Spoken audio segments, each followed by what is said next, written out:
Yo,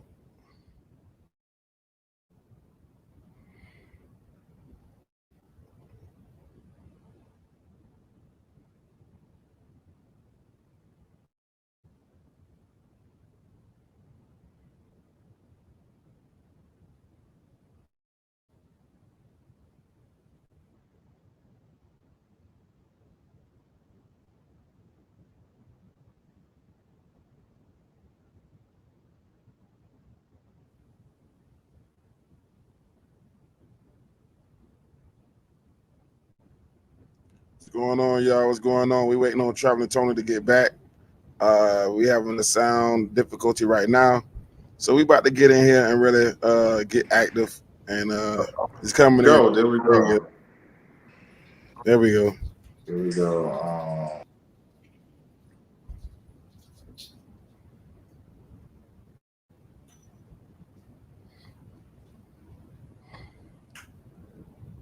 We in there. Oh yeah, we in here now. We in here now. All right, bet. There we go. There we go. All right. Yeah, we So had a yeah, yeah, viewer yeah. show up, and What'd you say? we had a viewer show up, and then they left. Okay, okay. They'll come back. They'll come back. They'll watch them to play back. But like I said, we're talking about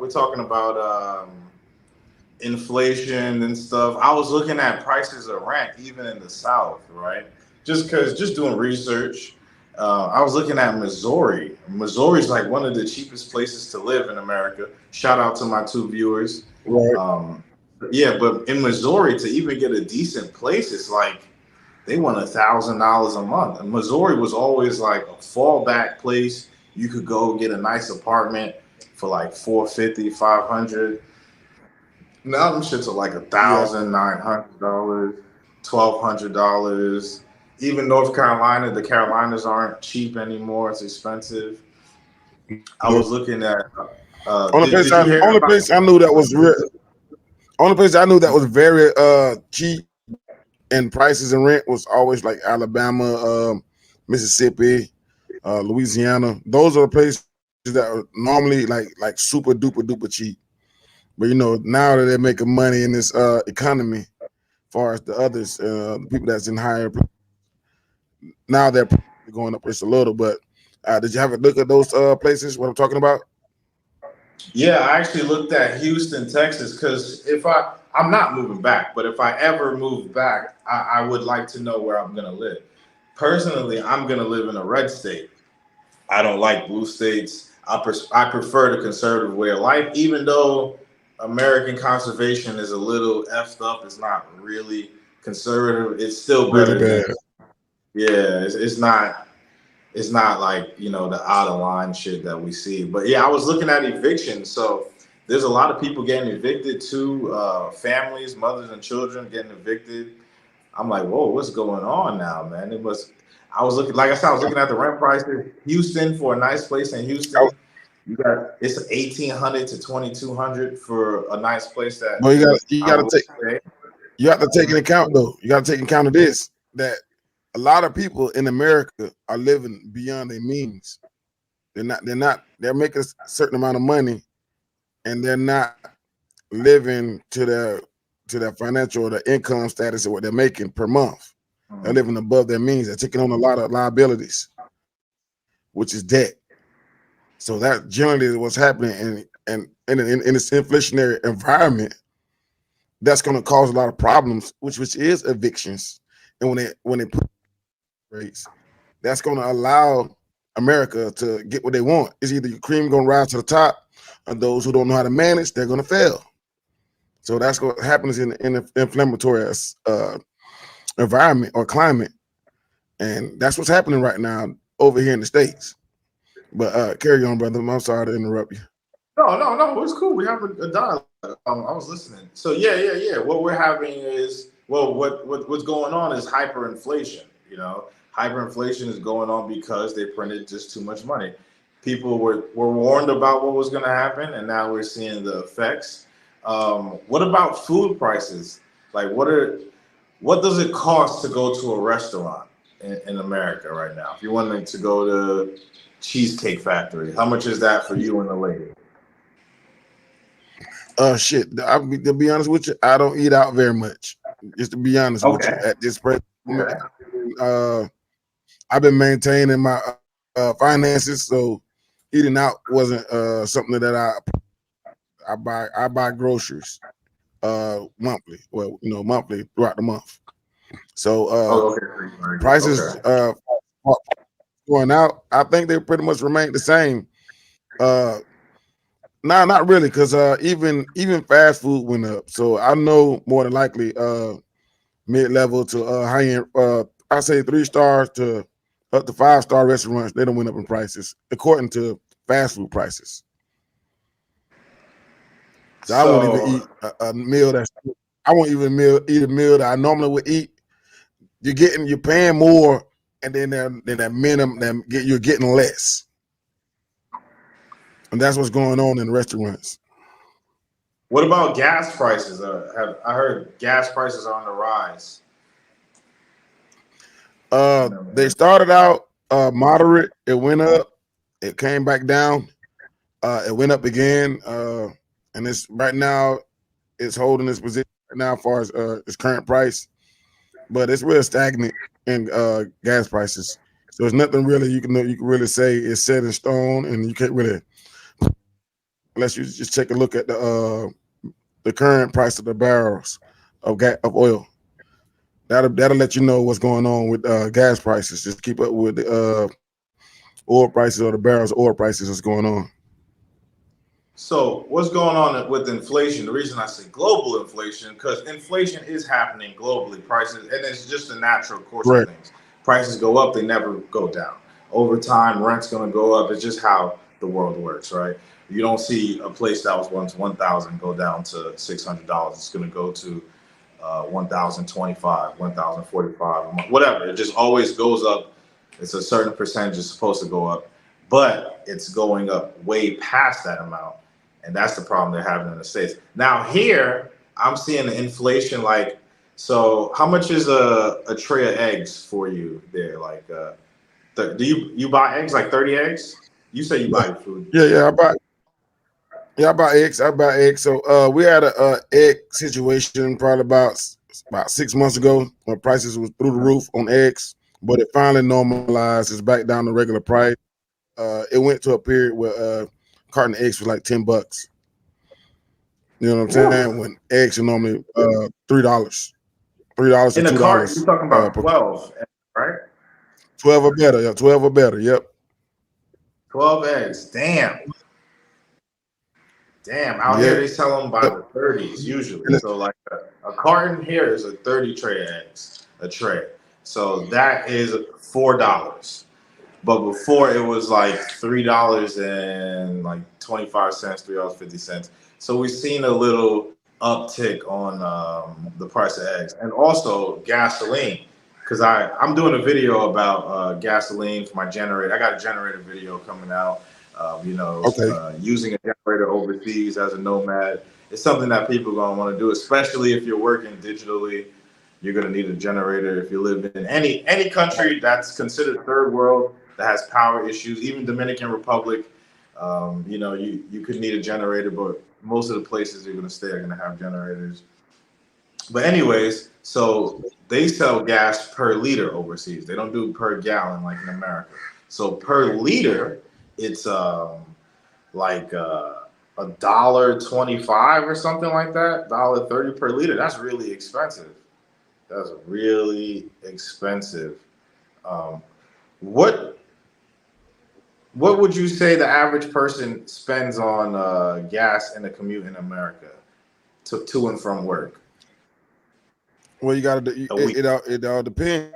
It all depends, It all right? depends on what kind of metro area they're living in.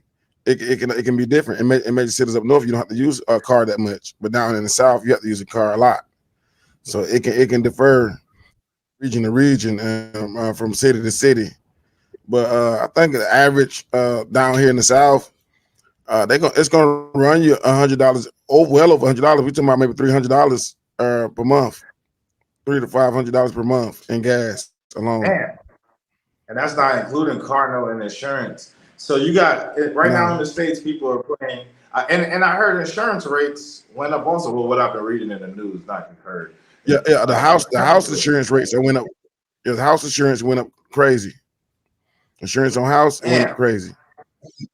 So that means renter's insurance probably went up also as well. Of course, that's crazy.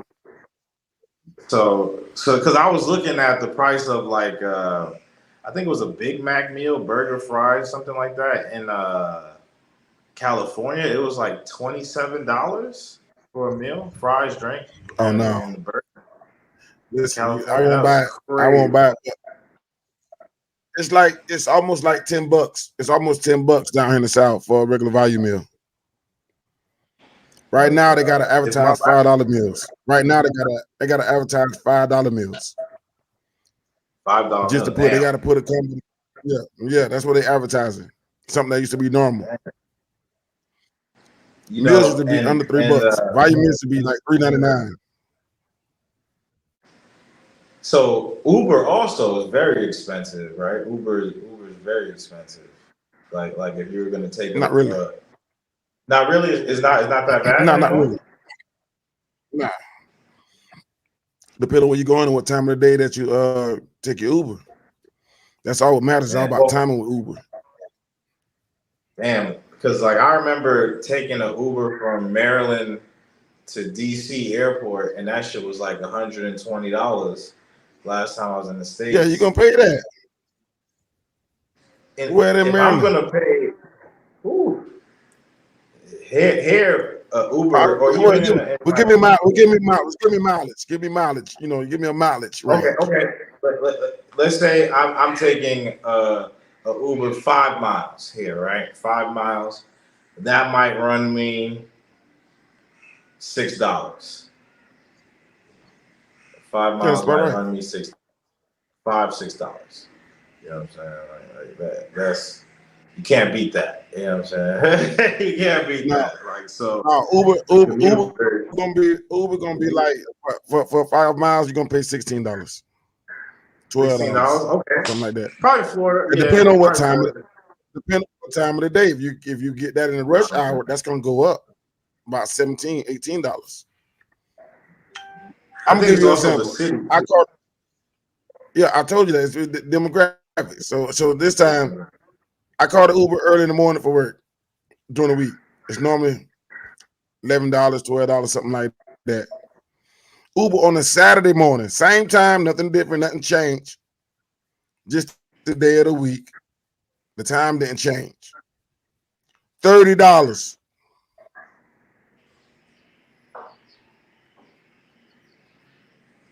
Damn. $30. Damn. Yeah. So, but you got to think about so we're talking about inflation. So let's really think about what's been going on for over the period of time. The cost of living has always been on the rise. Whether you think about what prices was in 1960 and look at prices right now, the cost of living has been rising because of the global economy and how it's been working. How many deals have been getting made out there? How many products are getting sold in each and every country? How many houses are getting built and how many people are buying those houses? A lot of these things have been happening over time. So we know that what we're doing in this world, as far as economically, is causing price to rise. And that's something that they're planning over the period of time because every central bank controls prices and they work hand in hand. Even think about the pandemic when it happened. Why was inflation was already talked about before it even happened? That's a good point. The dollar dominance. It was planned. It was a plan. These things, what you think they are, they're not what you think they are. Inflation is a command. Inflation is not just a word. If that makes sense to you. Oh no, it makes a lot of sense to me. I mean, right now, if you notice, in the media, they're talking about things that don't matter instead of the economy. You know what I'm saying? It's all distractions right now.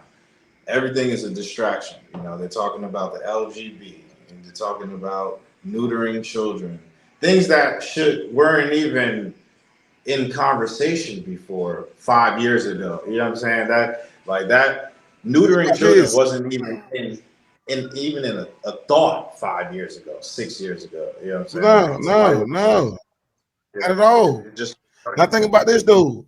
Why were they expecting inflation in China before they even came, before their vaccine got available, before they became out of what it was in lockdown. They was talking about inflammatory situations, inflationary situations before they even came out of lockdown. They even got out. They just still locked down. They still have COVID protocol in place in China. Over here in the US, they're already talking about inflation in that country.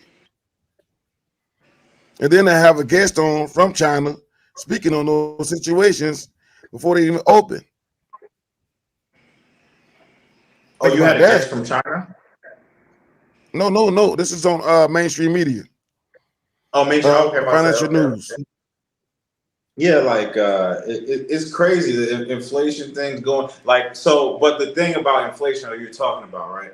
They've always been talking about collapses in inflation. If you remember the 2008 housing crisis, but they stayed it off. The way they stayed it off is by printing more money. They keep printing more money. They're just delaying the inevitable. They're also, if you Where does that notice, printing they're go? moving away from paper. Huh? Where does that printing of the money go? That's the question. When they start Well, printing nobody money, knows. We just keep where borrowing does money from the where does that go?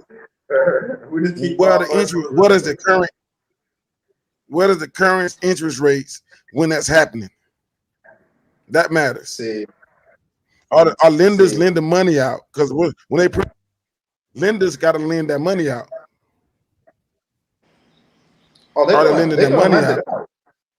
Well, we control the currency, so we just print the money. Nobody's going. We just keep printing. We keep printing. It's not backed by anything. We're just printing money. That's why people are so upset. That's why Trump is getting upset with everything. We just keep printing money, and it's gonna start hitting people's paychecks. We're gonna have to start paying for that. It's Well, gonna start coming out of people's well paychecks. only time the printing that happened recently was the stimulus checks. Well, Remember also that? with the war, like I'm gonna do the I'm gonna talk about another live. I'll talk about the Israel and the Hamas. U.S. is giving aid and support, so they're printing money to give aid and support. Because you got to remember, paper money is fake. It's fake. It's You can fiat. just print it. Yeah, it's fiat currency. So the real money is gold and silver, which they hide. They have that, so they can just keep printing fake money until it's no longer of use anymore. Then we have to go back to gold or gold backed currency or metal backed currency. Right now, we're just printing dollars. Oh, Ukraine needs 100 billion?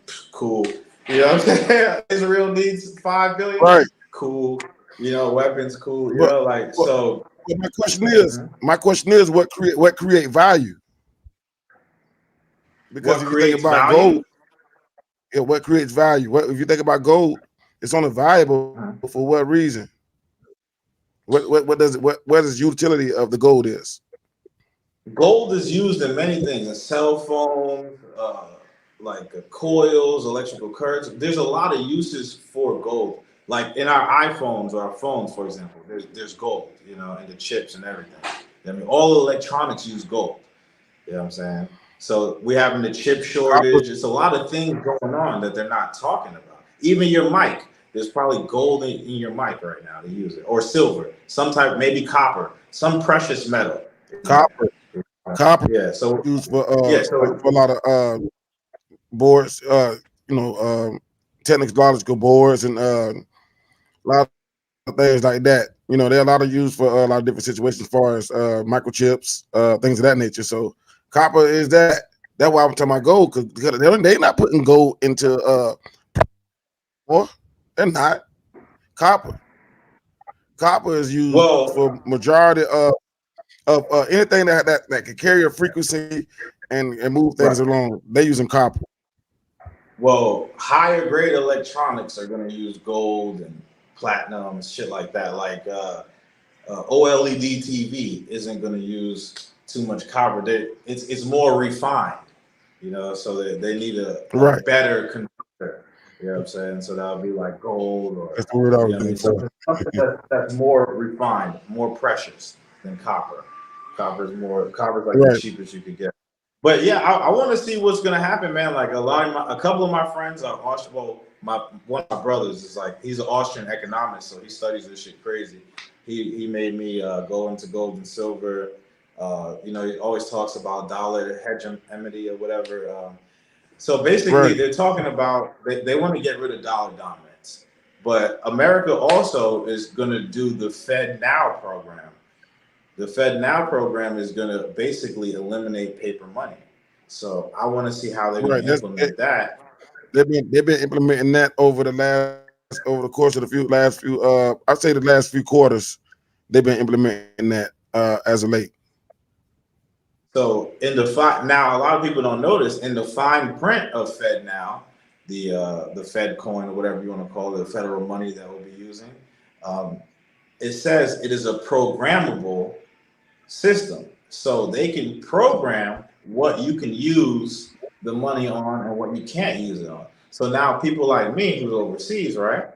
How would that affect me? How would that affect me living overseas if they're using they change the currency to digital currency for America? How can I use that here? You know what I'm saying? This place might not accept that.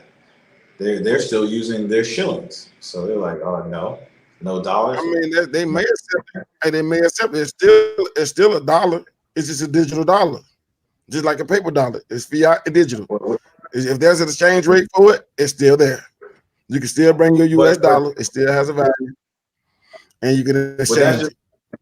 Even with credit card systems, like traveling the world, right? Not every country takes American credit cards. For example, here's another example. Like my boy was in Russia. In Russia, you can't use dollars for anything. So he's in Russia. He has to actually go to the bank with a gold coin or a silver coin, and you deposit it into the bank, and they give you the equivalent in rupees, in Russian rupees. You know what I'm saying? But You a gotta lot of understand this Russia. stuff. Yeah, Understand Russia at that point. It's Russia. It's Russia. Huh? They don't like Americans. Come on. No, but it's crazy. Like when you actually like go around and stuff. Like we think in America, like things are gonna be like, you know, a certain way for sure. Like, okay, it works here, it's gonna work there for sure. That's not the truth. It's a different country, especially the further you go. You know what I'm saying? If you're going to an Eastern country, it's gonna be a whole different ballgame. So now people are talking about back to global inflation, right? So rent prices are raising in the US. I've heard people say, you know, living overseas isn't cheap either, right? Like if you want to live in Medellin and stuff like that. Even Medellin. Like prices in Dominican Republic and Medellin for monthly apartments have risen over the past few years. Crazy. So many people are going there. Inflation. So many people are going there. They have a demand. The dollar's been going there. That's why American tourism created that market. That's what happened. Correct.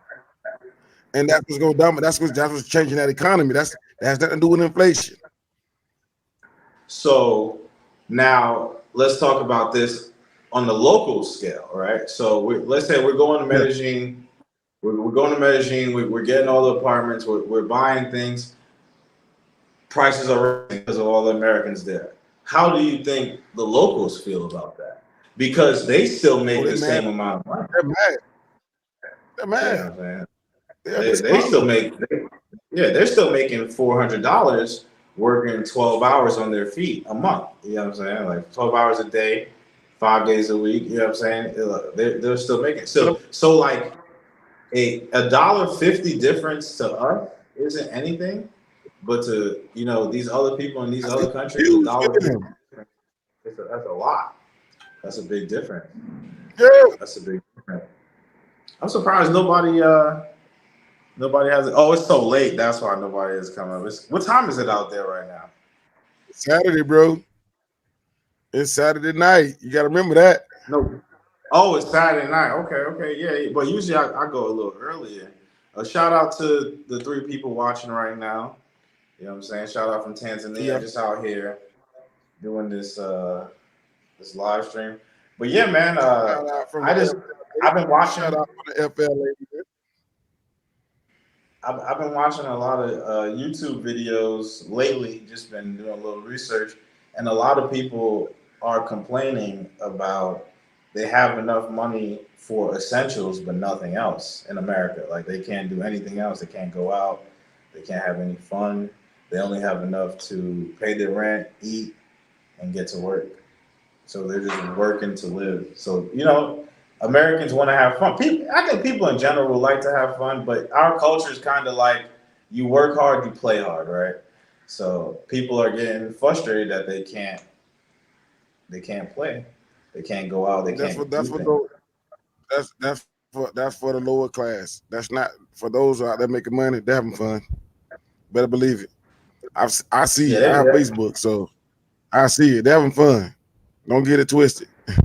For those who are not having fun, they're not making good money. Those are they're in low paying jobs. So yeah, they living paycheck to paycheck. They're gonna have struggles well, in their day to day lives because of that. Now, long inflation is in full effect. Where the major areas is gonna hit is rent. Electric ain't that crazy, but food prices, certain products is gonna hit. Gas, gas is gonna hit gas. We talking about major areas where we're gonna really hit your pocketbook, where you things that you really need, the necessities. So that's what's really affecting Americans right now. Is those prices. If they want to buy clothes and shoes, if they want to buy high end clothes and shoes, you definitely not you're not going to be in the ball game too long. Those clothes are very expensive. If you're trying to keep up with the Joneses, you're not going to last out here. and another thing too. So like you were saying, like lower class people, that's not necessarily true. It depends where you live. Because if you live in New York City, you're making 150K. They're taxing you like crazy. So it doesn't even matter you're making 150K. You're still living pretty low. You can't do whatever you want. You know what I'm saying? I know people that work OT. If you're in Florida or Nevada or one of the states that don't have a city tax, then you're good. You know what I'm saying? State Because tax. you're keeping excuse me, state tax. Then you're good. You know what I'm saying? But if you're in New York, oh man, California, they're punching you in the stomach, gut punching, Yeah, gut punching in the stomach, man. Like it's crazy. I, yeah, I man. I feel for people.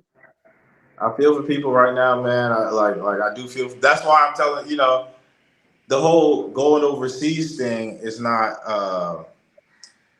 It's not just for like the women aspect or whatever I'm promoting. I'm promoting like maybe people could go overseas with their wives and children. I know people here, American couples that have their children and whatever, and they're living and they're trying to make it. But I guess the thing would be figuring out what business you're gonna run, how you're gonna do it. You know what I'm saying? Like, Yeah, you got what it. up? Those situations got to be properly. If you haven't went over to the place that you're trying to go live at and visit it and understand what's going on, how the economy works, and where you can make a living at, yeah, it's gonna be very difficult for you. But if you've done your homework, you've done research, you want to try it out a few places, you put together, you experience it for a few trips before you decide to go over there. Yeah, it'll work out for you. And now, you got to be ready for and mentally be ready for that kind of stuff. So that's available. I would say that's what happened with people that normally make those kind of moves. They prepare. For those that don't prepare well, they're gonna always be affected. So how? Okay, now out of inflation, we can change topics a little bit since we're gonna be going. Um, how are people acting in America towards one another? Is there a lot of tension when you go out, or are people cool? Because the South is always cooler. But have you noticed a change even in like the South, like what people's demeanors and temperaments? No, no, I haven't seen nothing too dramatic, but besides the social media shift because of the gender role and gender war thing, you see a few things like that happening, but it's not nothing that's gonna really stand out and be some type of outlier or something like that. But it's not nothing too major that's not crazy. I mean, the climate has changed as far as our relationships goes. What's changing is men and their behavior patterns. Those are the things that is changing in the midst of high inflation and new and entrepreneurship and things of that nature that's going on. So yeah, I mean it's not much, it's nothing crazy though, but that is a subtle change if you have the ability to see it and have the awareness to check it out, or just even the ability to try to learn from what's going on around you. Okay, so crime is not on the rise or anything due to inflation and people not having work and stuff like that. It's still relatively cool in America right now. People aren't Yeah, the aren't idiots gonna be idiots. The idiots gonna be idiots. They're gonna do dumb shit all the time.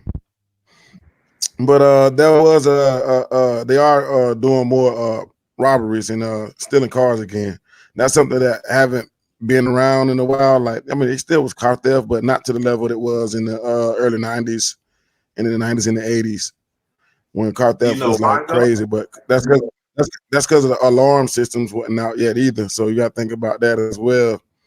And they knew how to, there's stealing techniques that you can steal cars, but now, they modernize cars to be more safer and have more security features, for people. That's because of the 80s and 90s. But now they're doing that. Now there's somebody out there that's figuring out how to take these numbers off the cars and resell these cars again. Technology that's out right now. There's somebody that figured that out, and they're stealing cars and reselling the cars on the market with new VIN numbers and just like a brand new car again. It's not hot. It's a legal car. So somebody figured that out, and I think that's why robbery, car theft is going on. But hand-to-hand robbery, uh cameras at the door now. That's cameras at the door. They're watching everything. That's cameras on street lights. That's cameras on street lights and street poles. So like if you're a criminal right now, you're liable. You're liable. Did you see a few months ago when they were having the Great Repo, where everyone was getting their car repossessed or whatever by the government? People getting Yeah. their cars repossessed, huh? And they were getting killed. They were killing the repo drivers and everything. It was crazy. I was like, damn, just because you're getting your car repossessed, you're gonna kill the guy. So, but you know what's going on? Why people are stealing cars and stuff like that now, right? Because the used car value has skyrocketed. Yeah, used cars aren't diminishing in value anymore like they were. Not like before. Because before you bought a car, you drove it off the lot, it already went down like 10%. You know what I'm saying? Now it's used cars are retaining value. People aren't buying new cars anymore. People are only buying used cars. The used car market has grown crazy. Like even when I left America, I sold my Infiniti, and I had it for like 2 years. But when I sold it, they pretty much gave me almost what I paid for it back. It was like I leased it. You know what I'm saying? It was like I leased it. Yeah. Like the used car, it's a need for used cars right now. So that's why people are going crazy for those used cars. They're going crazy. Well, Do you know anybody who's gotten their car stolen or anything?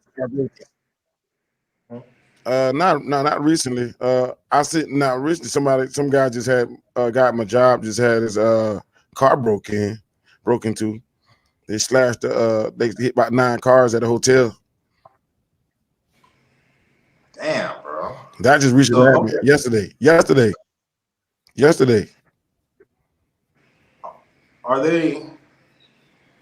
Damn, they breaking up people's cars. So are you seeing people getting evicted or their house foreclosed in Florida? Is that common? Are you seeing a lot of houses with foreclosure signs? Evictions. I mean, people being silent about their personal lives, but not nothing uncharacteristically. Not really. Not really. Have it For me, happened? Yeah, of everything course it has happened. happened. For those that has those problems, I think it have. You know what I mean? I just don't. I don't know those people, or I haven't really looked at the housing market statistics to let you know what's going on in that market. But I believe it's happening. But at the rate it is happening, sure. Because I can tell you, so on the Africa side, property value is raising. Even rent prices is going up. For us, it wouldn't be a significant change, but for them, it's a little significant. Um, I want to see what's going to happen. The crime hasn't risen, but even with Ubers and Bolts, whatever, transportation apps or whatever, they're not happy with the fees they're receiving. That wasn't a problem before. Like, any country I was in before, whenever the total came out, they were usually like, oh, cool, whatever, you know what I'm saying? But gas prices have been raising and it's not reflecting on the apps. You know what I'm saying? So I think also with inflation, Right. what we're going to see soon is if once the petrol gasoline prices keep going up, we're going to see flight prices go up too for the jet fuel. Jet fuel prices are going to go up even higher. Right. It's more refined. So But I guess want what? to see how this Guess travel what thing is though? going to go, man. You know what I'm saying? Like, Guess what because though? even right now, Electric you cars are look at coming plane. out. So I wonder if they're going to Electric do cars are electric coming planes. out. I wonder if they're going to I don't try to know if do they. I electric don't know if they're planes. gonna got the technology for that. I don't know if they got the technology to do that. That would That's be a lot interesting. of power. That would be interesting. If they could But do electric planes, that would be interesting. Yeah, like yeah, man. I see it here. I see here the inflation going up, just going to the store. It might be like a 20-cent thing or whatever. To like I said, to us, the money is not nothing, but to them, it's significant. You know what I'm saying? It's like, oh wow, what 20 cents more? oh You know no, what I'm oh no, saying? you know about little Debbie snacks? You know about little Debbie Yeah, I know snacks? about Little Debbie Snacks. Yeah, of course, of course. How, how much little Debbie used to be was when you was a kid? 25 cent. How about $3? How about what? $3. $3 for a Little Debbie snack right now in America? You talking about Yeah, like even one of those, yeah, dog. even the Swiss rolls? A little The Debbie Swiss snack. rolls too? Now, even Swiss rolls. I'm talking about inside a franchise gas station. Yeah, you finna pay some top dollar. Oh, Yeah, that's crazy, man. Like yeah, that's yeah. crazy, dog. That's where you'll see inflation Damn, at $3? certain products. Three Yeah. dollars for Swiss So you want roll? to go and get you a Swiss roll? You finna be looking at that price when they ring it up. When you look at the number, you be like, wait a minute, y'all overcharging me. If you remember what you thinking that the prices what it used to be. Yeah, I've been looking at rent. So food, because I look at Walmart. I go to Walmart.com, look at the grocery Right. section. Food's still pretty okay. It's not insane, Yes. but fast food seems to be very expensive. If you're going to Yeah. restaurants and stuff like that, it's very very expensive. I was looking at some of the menus. I was like, damn, starter is like $30 for a starter. You know what I'm saying? And it seems like You're right. people are that things are very expensive and they're paying for hyperinflated items. So like, like I'm seeing, I got friends in the States still too. So they're showing their receipts. They got $300 steak. I'm like, ooh, ain't no steak worth $300. You know what I'm saying? $300 Hey, for a good steak. morning. Good morning. Good morning. Good Yeah, morning. you can sub her channel too. She could try to sub yours. They're cool. A couple of Kenya. They're very cool. Very very cool. I like her husband. He's a cool dude. I think his name's Keith. Super cool. But yeah, like they show how cheap Kenya is too.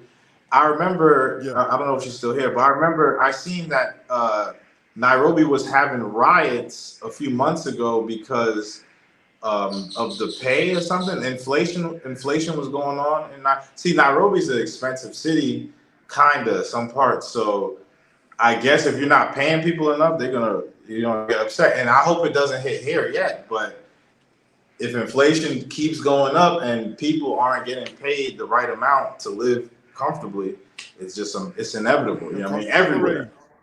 Yeah, everywhere. People have babies to feed. Like so. I wanna see what's gonna happen. But the good thing about these African nations is they grow their own food.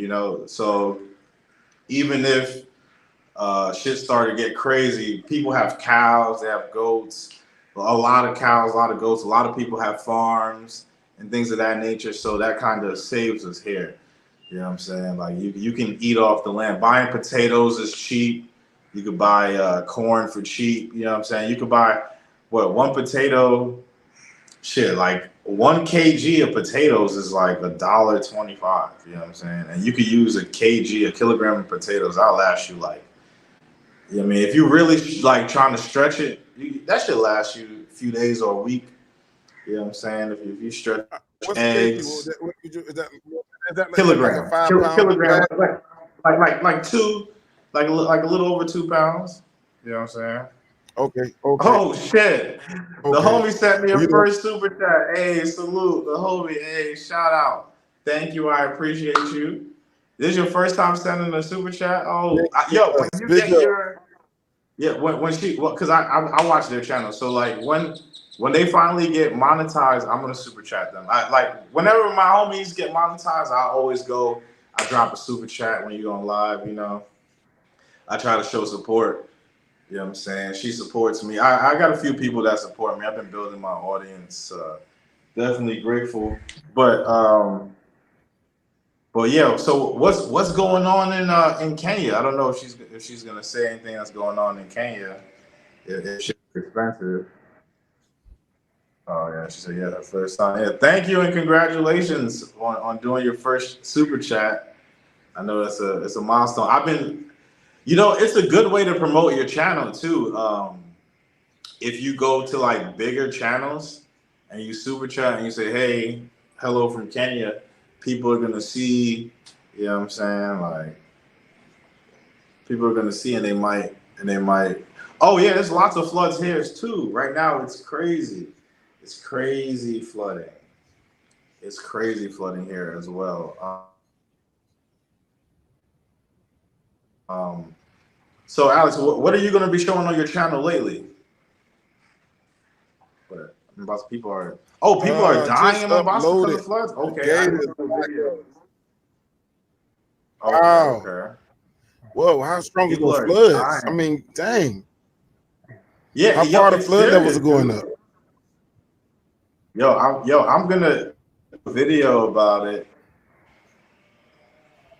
We're going back to Nairobi. See, Nairobi is a more city. So when I was in Nairobi last and it was raining, it was like their drainage system is way better. Nairobi's very developed. Nairobi's very, very, very developed. Yeah. It's just like any inner city, like so they don't have too many problems with rain. But I could see Mombasa having issues because Mombasa is similar to Dar es Salaam.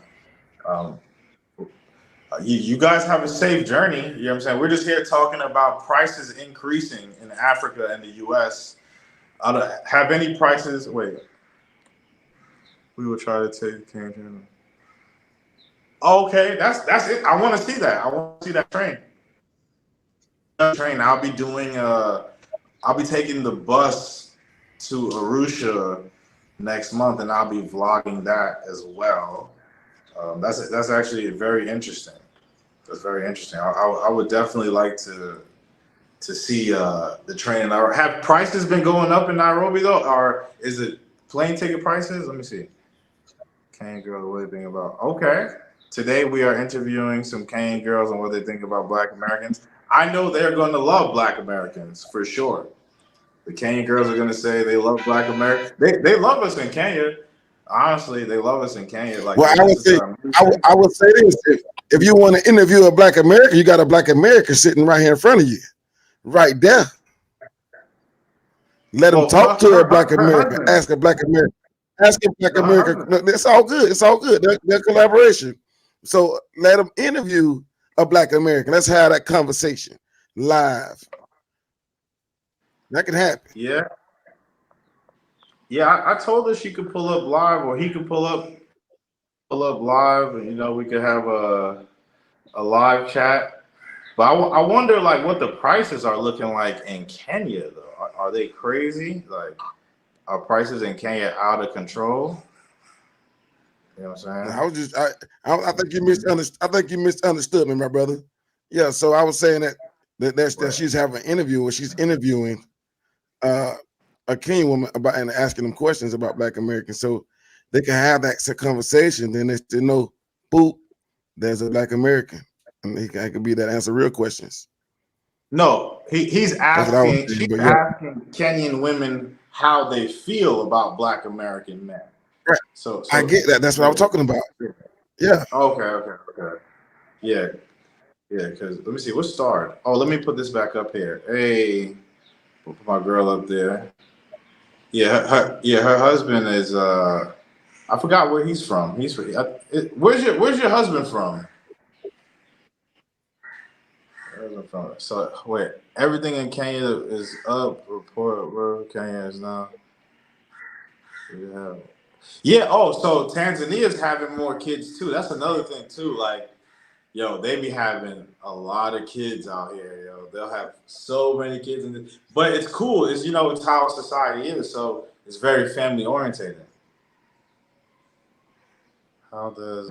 That's how we were back in the day. We used to have 10 families, large, 12 kids, 15 kids, 7 kids, 9 kids. That was normal back in the day. Oh, I'm gonna show her. So what he has to do to join the live is he just have to click the link. That link right there. You click that link, and it'll let you come up, or let him come up, and he could.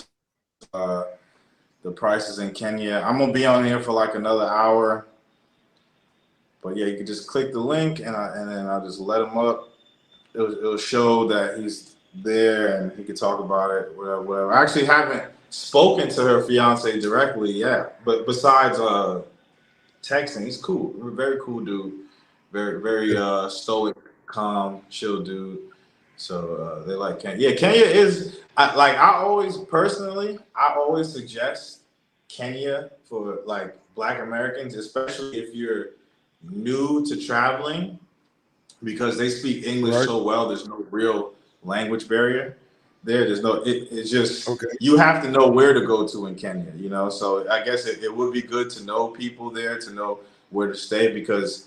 I'm talking about right now. I was going to bring up inflation, right? And people saying Africa is expensive. Africa is only expensive if you're renting a furnished house or apartment. Africa isn't expensive. If you get an apartment with nothing, and you get the fridge, you get the stove, you get all that stuff, you could get an apartment for like $100, $200, $300. But now, if you're getting the same apartment furnished, you're looking at like $1,200, $1,500, $1,600, but you per get month, per month. Yeah, you get that per month.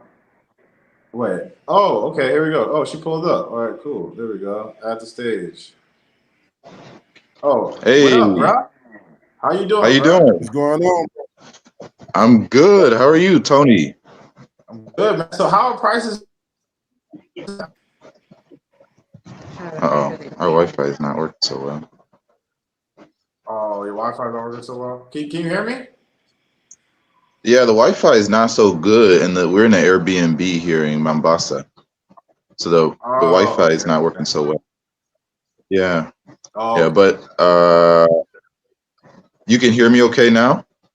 Yeah, I hear you. I hear you fine. I hear you fine. I hear you very fine, brother. Can you hear me? Okay. Yeah. What was your question? Yeah, I can hear you. I got.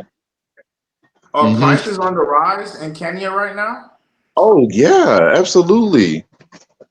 Yeah. The what are they increasing, Kimberly? They're Visa from $50 to $100. yeah. Oh yeah. The visa process is increasing. Oh, So okay.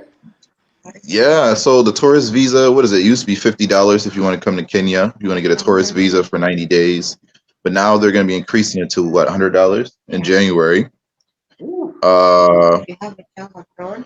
Then the whole bunch of other stuff when it comes to immigration visa, like if you have a child abroad, if you're trying to get married, like they're increasing all of these prices for Kenya. You know why, right? You know why, right? No, why? Tell us why. Oh, I think it's because yeah. Y'all know Go what's ahead. going on. Y'all know the movement. What's going on? Y'all know what movement is happening. Americans are coming abroad. Americans coming abroad, and they're taking notice. They know who the YouTube sensation is. It's Black Americans. Right. Right. Probably know we coming. They're going to benefit from it. Why not? They're coming with US dollars. They can gain it. That's not inflation. That's just being smart and knowing your market. Right. So, but go ahead. How are prices in Mombasa compared to Nairobi? Affordability. Yeah. But you know what? Let me tell you this first. I think the reason, though, another reason is because the in Kenya is they're having a lot of problems when it comes to the finances here. So Kenya's in big debt right now. So what they're trying to do is they're trying to control that right now. They're trying to get that under control. So Ruto's doing everything he can to try to get some money circulating in the country. So that's part of it. That's part of it. What kind of debt? Yeah. What kind of debt issues they have? What kind of debt issues they having? Do you know? Oh man, I don't know exactly. I have to. Kenya took a big loan from China, so they have to pay back to China. Oh, okay. Yeah. Mm-hmm. Yep. Not just China, it's other countries too, Russia too. But yeah, they have a lot of problems. But what about you, Kimmy? You want to tell them about the prices of the food? She buys most of the food, so like the price. If you have a child outside Kenya, I think it used to be like $1,000 to process the birth abroad, but right now it's like $7,000 from $1,000. Yeah.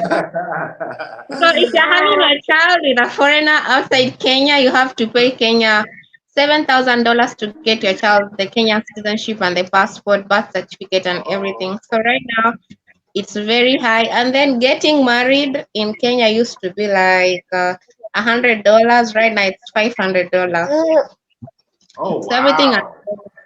Yeah. Prices what about the food? Crazy. Mm-hmm.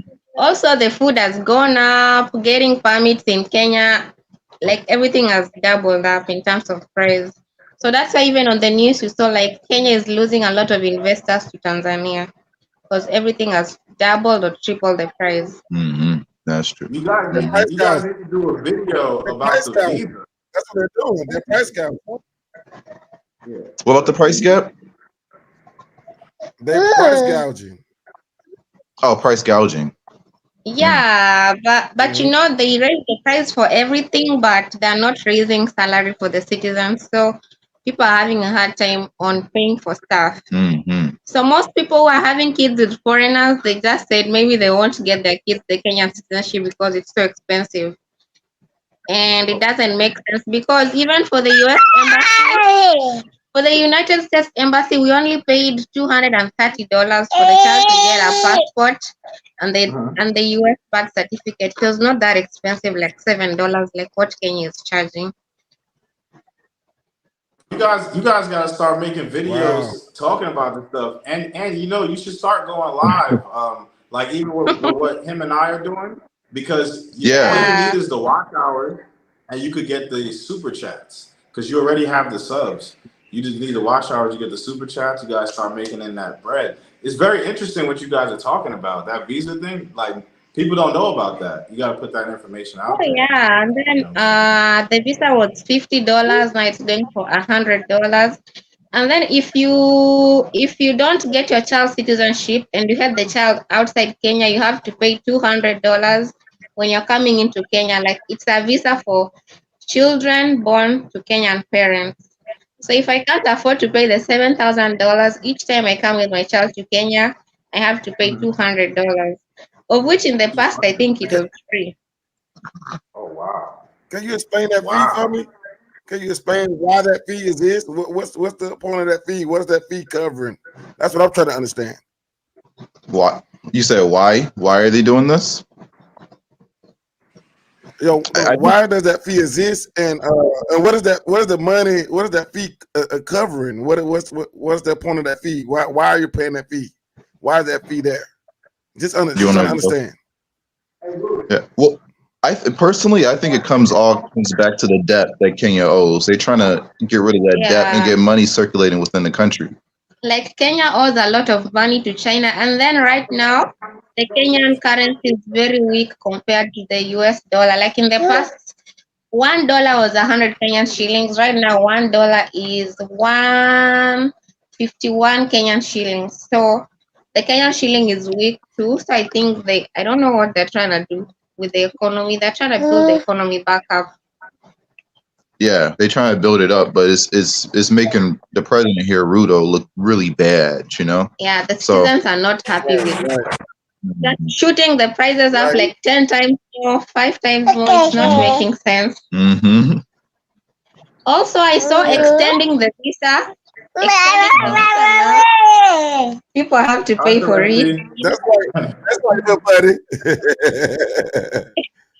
Okay, previously people were extending the visa for free. Like let's say you come into Kenya for 3 months. After 3 months, you have to extend your visa on the website. So in the past, it's been free. Right now, they're gonna be charging money. Oh wow.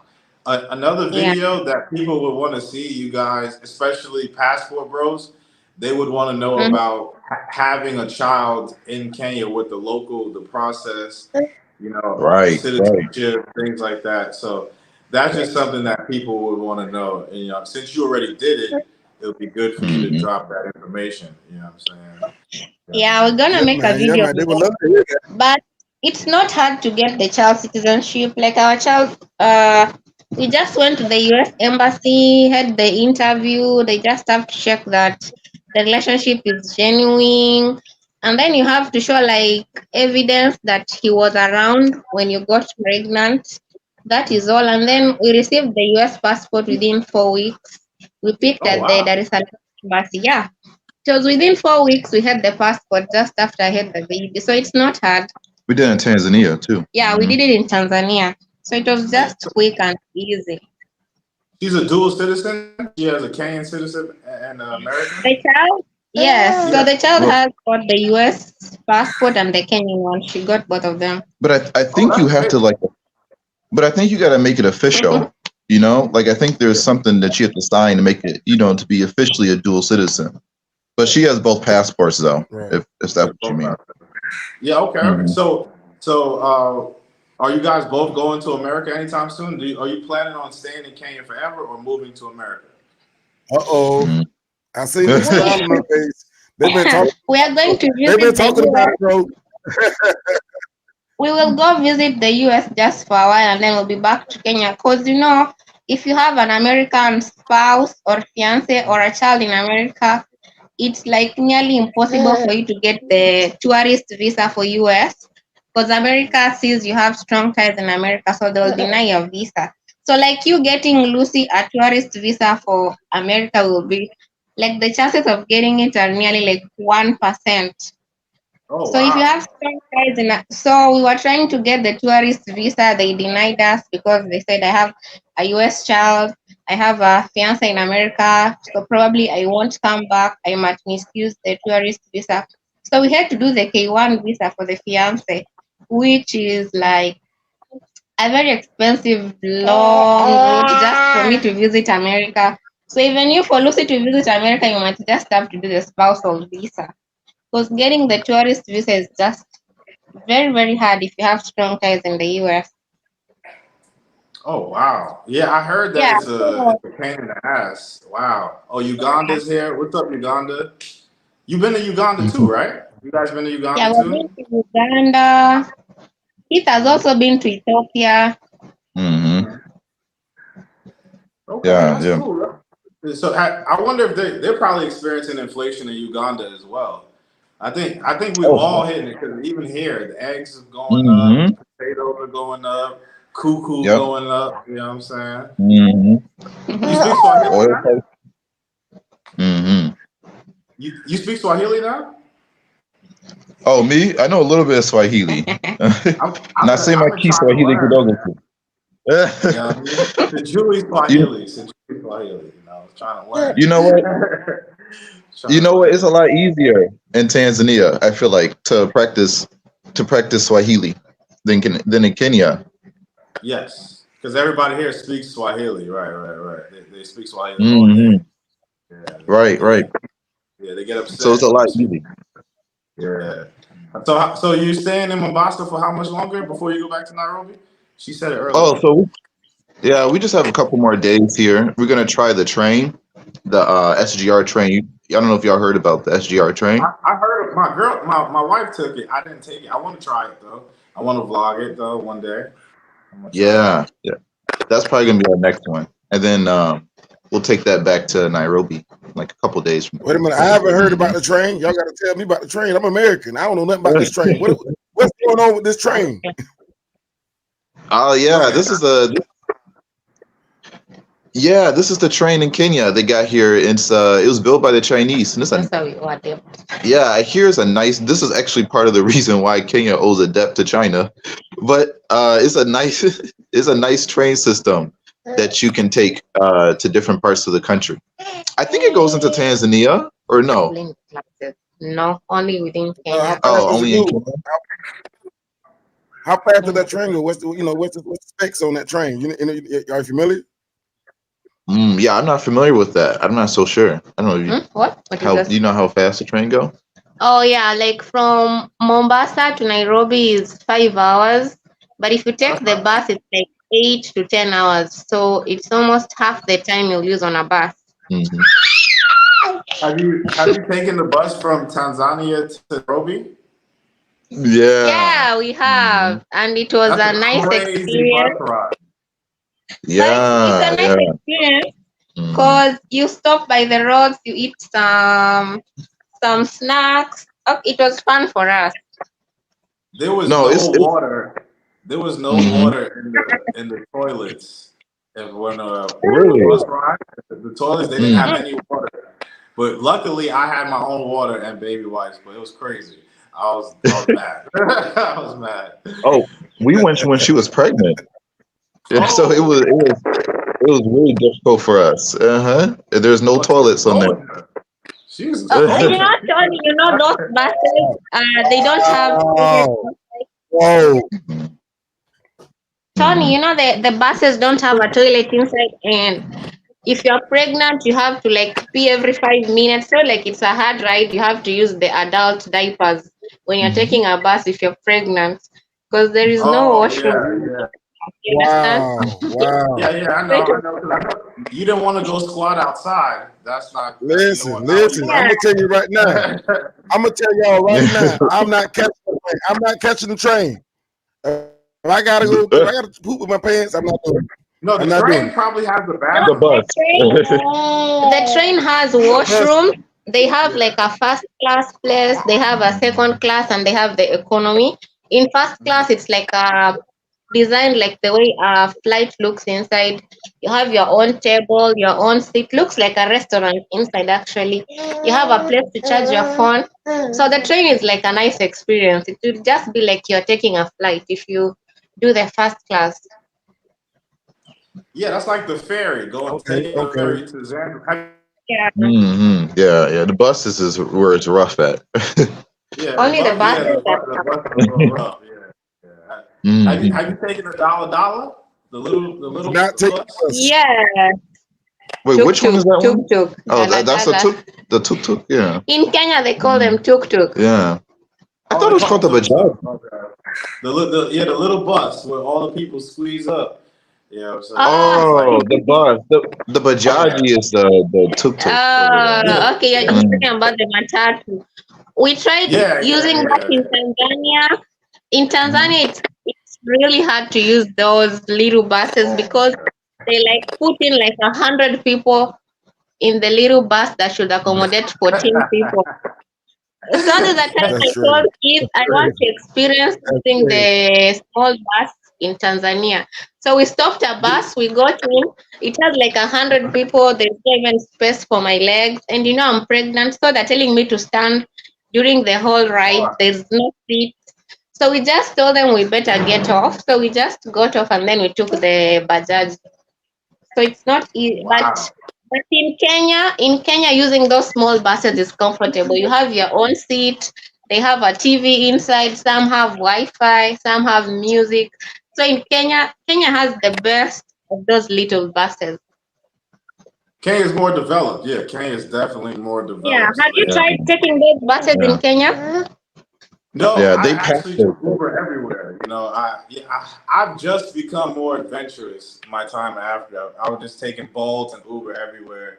Now I'm doing more. I'm living like an African. We like trying out new things. So usually, if we go to a country, we wanna try the public transport means and see how it is. So Kenya has the best so far because you'll watch the TV when you're in there. You have Wi-Fi, music, and then they draw rappers. In Kenya, they're like drawing the Black American rappers on all those little buses. So you can see Ludacris, you can see all those famous rappers, right, Keith? So Keith is always shocked. He's like, African American rapper on the little bus. That's GMT got on. What he say? I said that was the bus GMT got on. Yeah. Remember so GMT Austin Holloman? Yeah, so in Kenya, all the buses, the little buses have Black American rappers drawn on it. Nice. Yeah.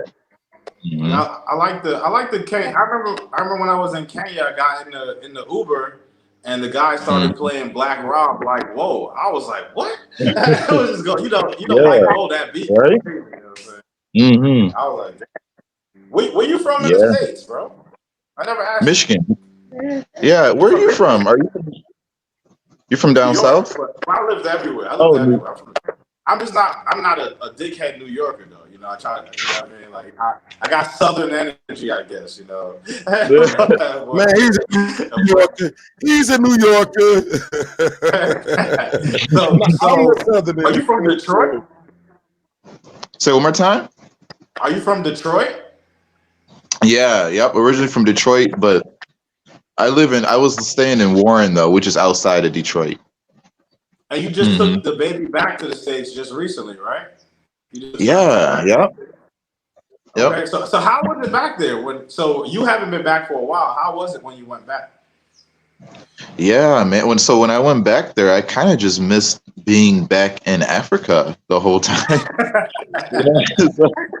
No, but it was nice seeing my family again. Seeing them and letting them see the baby, having them react. Because my mom really wanted to see the baby.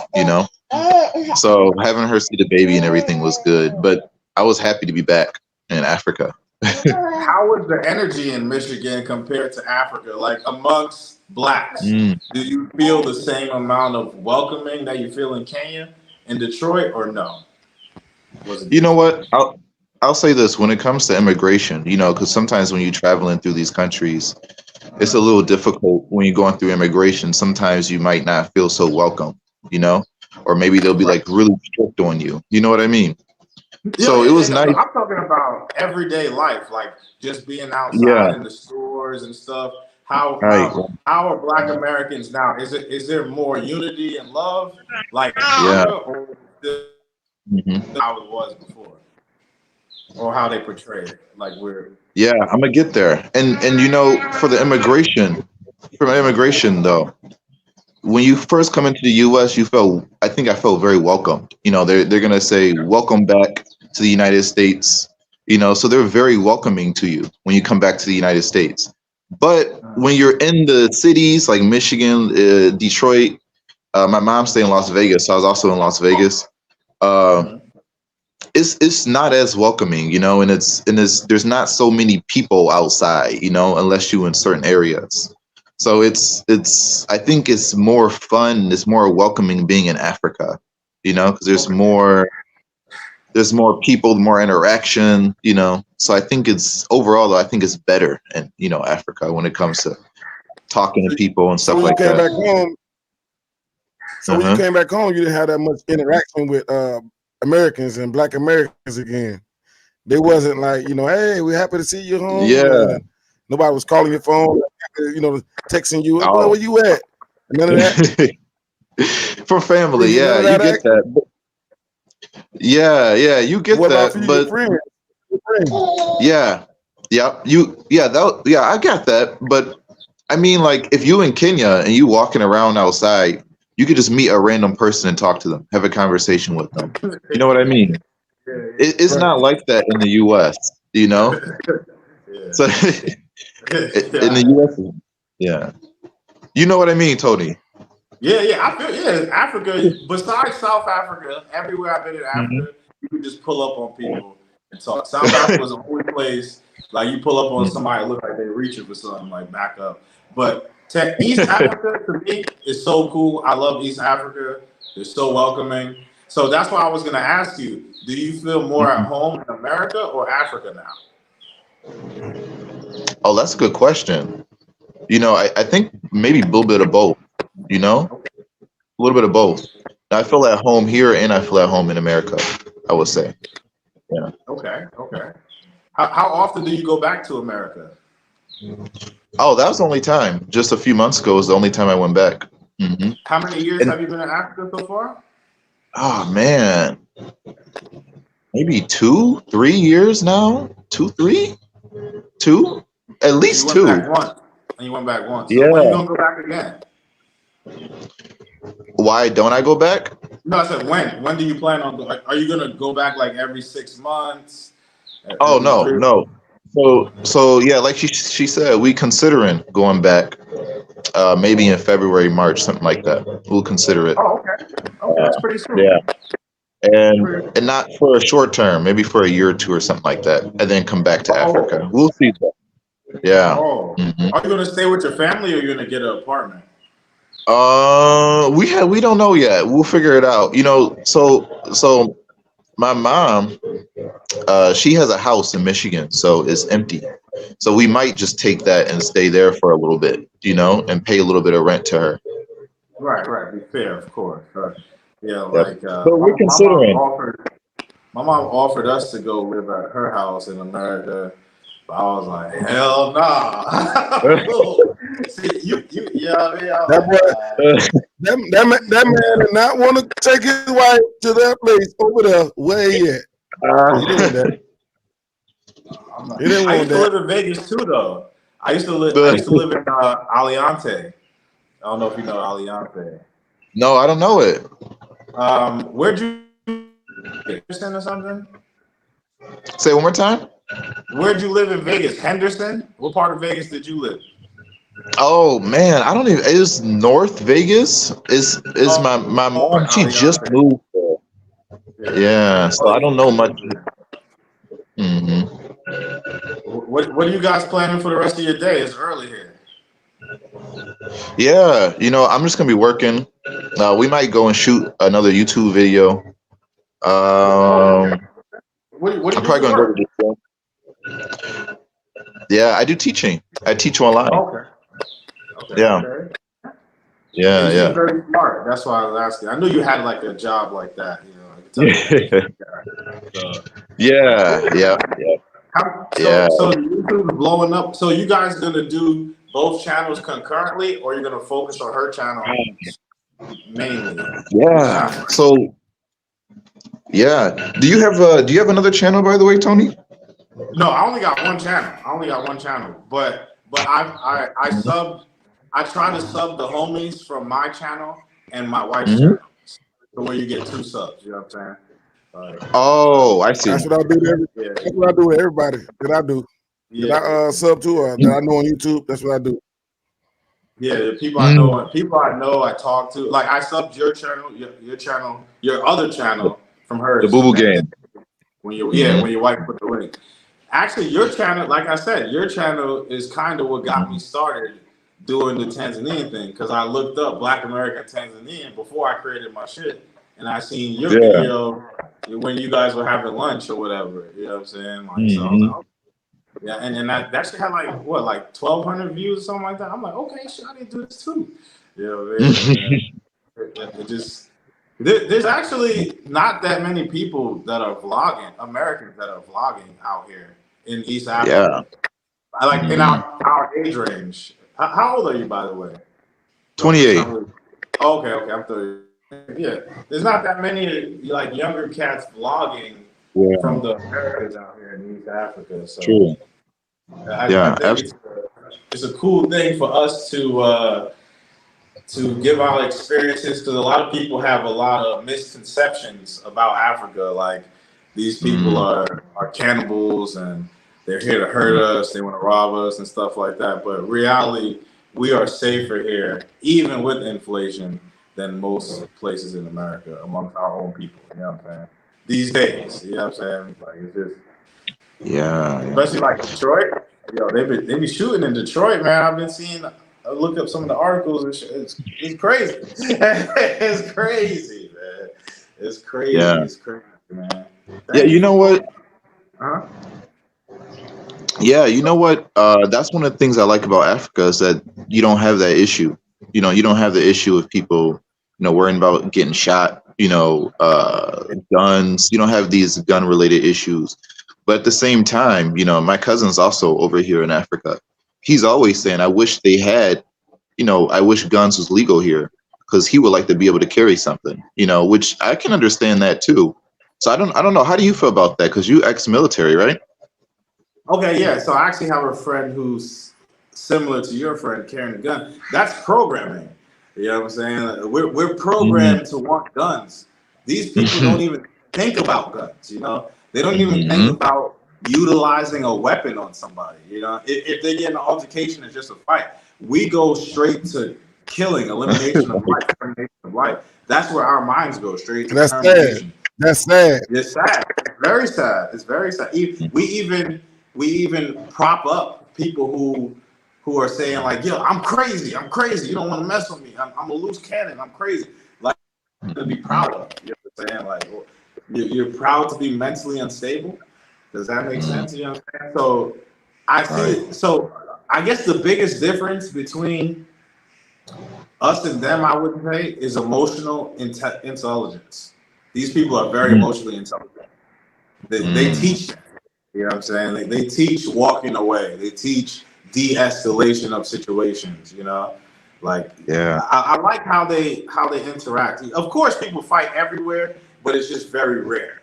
You know what I'm saying? For conflict to happen here, physical conflict, verbal conflict, sure, but even a verbal conflict is not a screaming, yelling match. It's like they have a disagreement verbally, and that's the end of it. You know what I'm saying? So right. I do prefer. Yeah, I know that Africans are getting very loud now. They got loud voices. The West Africans, but in Kenya, do people be screaming and fighting? Probably more than Tanzania. Right. Yeah, more than Tanzania, but not on the level of like Ghana or Nigeria. Yeah. Right. Tanzania is a very, very peaceful place. Yeah. I understand where I'm at. It's very, very peaceful. But Kenya is not bad. It's not like people are just shooting and shit like that. People aren't stabbing people up. It's still very peaceful in Kenya. I think even Kenya is more peaceful than Uganda. I seen people getting into more scraps in Uganda than I did in Kenya. Wow. When I was out there, I seen one of the girls in the nighttime took a 2x4 and hit another girl in the face in Uganda. Wow. Oh, wow. Knocked her out. Yeah, that was the first time with a 2x4. So I was like, that was crazy. But yeah, man, East Africa is definitely my favorite so far. I would never go back to South Africa. Mm, Have you tried South Africa? that's our next destination. We plan on. Yeah, so in January we're thinking about going to South Africa, or maybe West Africa, Ghana, Nigeria. We might hit those countries. I don't know yet. We still conflicted on that too. So you're gonna go to what city in South Africa? Joburg. You can come out with me. Yeah, You going to Joburg? yeah, probably Joburg. You know, Joburg yeah, is pretty dangerous. That's what you want to watch out for. You know, you want to watch out a little because you're going with a woman. A lot of the people that are going. Yeah. Going alone, right? It's not a family-friendly place. You know what I'm saying? Maybe Cape Town would be more. Yeah, Joburg is not a family-friendly place. You know, it's a lot. That's a party city. It's a lot of drug fiends in Joburg. You know, it's a lot of drug fiends. People willing to do anything. Nairobi's a party city. You know what I'm saying? That's cool. Nothing wrong with that. But Joburg it's like Gotham City. Real life Gotham City at nighttime. Yeah. It's like there's fiends that run down on you for whatever you got. You know, and if you got a nice phone and you're walking around, they're gonna, you know, like get pressed up on. It's one of those places. It's not very fun. So you're gonna go in January, but I'm interested to see. I mean, obviously, you know, to take precautions. You're a professional traveler, like experience. Yeah, we're thinking about January. We're thinking about January for South Africa. If not South Africa, Ghana, you know, Nigeria. We're looking at all these countries. So we'll see. Yeah. But I want to know about StreamYard. StreamYard, have you been to Africa yet? I want to know about StreamYard. Or what's the what's the other guy? Alex. Okay, sorry. That's the that's the platform. I'm gonna go. What the names at? Where my names at? Where the names at? Who took the names down? Yeah, where the names I'm at? Trader Alex, bro. I'm really not okay, Alex, man. Got you. So what's your story? You know, are you coming to Africa? Have you been to Africa? Are you in Africa? No, I'm not so sure. No, I'm not in Africa. I'm actually in Florida. Okay, got you. You want to come to Africa, maybe? Florida, at some point, I'm gonna come over there and visit. I will come visit several places. Haven't picked the destination yet, but I will end up picking a destination. But I do a lot of research. I watch you guys' videos. I watch other people's videos, just trying to gauge and get an understanding of what's going on, and check out different perspectives of many different Americans. You know, I can't never take everybody's word as like gold or something like that, but I'll look into what's going on currently in your video, and I can make my own judgments on what's going on. And so, but I will be in a traveling. It'll be Africa. I plan on traveling to other countries as well outside of the country of Africa. So I plan to South Americas, few other destinations, as far as some adventures, some adventurous type stuff. So I got a little adventure side in me. That do like some extreme sport, some extreme situations. So I'm a person with no fear. So those extreme situations don't bother me. So that's some things I'm gonna end up doing. Like, I don't say climbing a mountain like rock climbing, but I will hike a mountain. You know what I'm saying? I'll go in some very dangerous situations. Or spirit fishing, things of that nature. Just finding things like that in different areas and different different environments and different climates and things that way. Like the Amazon. I want to see the Amazon, check the Amazon out. I heard crazy stories about the Amazon, so things like that. Right. So, do you have like a top 3 countries that you want to go to next? It's gonna always be Africa. Africa's gonna always be one of my top. There's a few countries in South America I want to go to. Also, Central America as well. Not big in the Asian culture, but I will visit it just to check it out. but you know, maybe some Middle Eastern countries, and a few European countries. I'm gonna go check Europe out as well, see what they have to offer Wow. over there, see what they got going on. But you know, just see some of the different things that you know, probably read about or view the movies or viewed in the book. You read in the book, you know, things Yeah. of that nature. You know, you watch it. If you watch a lot of movies in different situations, you definitely want to see what's going on out there and put your eyes on it and experience it for yourself, and not hear what everybody else got to say, and just go get your own experience. Absolutely. Right. Even well, let me say this. Even with Tony, right? Maybe Tony, you like Tanzania, right? And you have a good experience there, right? Mhm. But maybe if you talk to my fiance, maybe she doesn't like Tanzania so much. So maybe she Right, didn't right. have a good experience there. So it depends on the person, you know. So maybe Yeah. Tony, you didn't have a good experience in South Africa, right? Maybe we will though. You know what I'm saying? Right. I agree with that, but then there's Y'all might things have that a are y'all might have a blast. yeah, no, I agree with that, but there's things that are absolutes. Like True. like for example, if you go to Baltimore City, yeah, you can have Mhm. some fun there, but it's still dangerous. You know what I'm saying? Like if you Yeah. go to Memphis, Tennessee, you know what I'm saying? Like, yeah, so it's probably okay, but it still goes down. Yeah, man. True. So it still goes down. So South Africa, on a statistical number, yeah, you could look to see that it's top in murder rates in the world.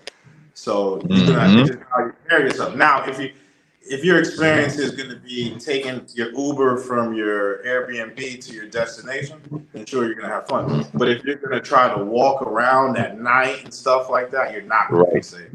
I will be willing to gamble in Johannesburg. You will not feel safe. Walking around at night, I would bet.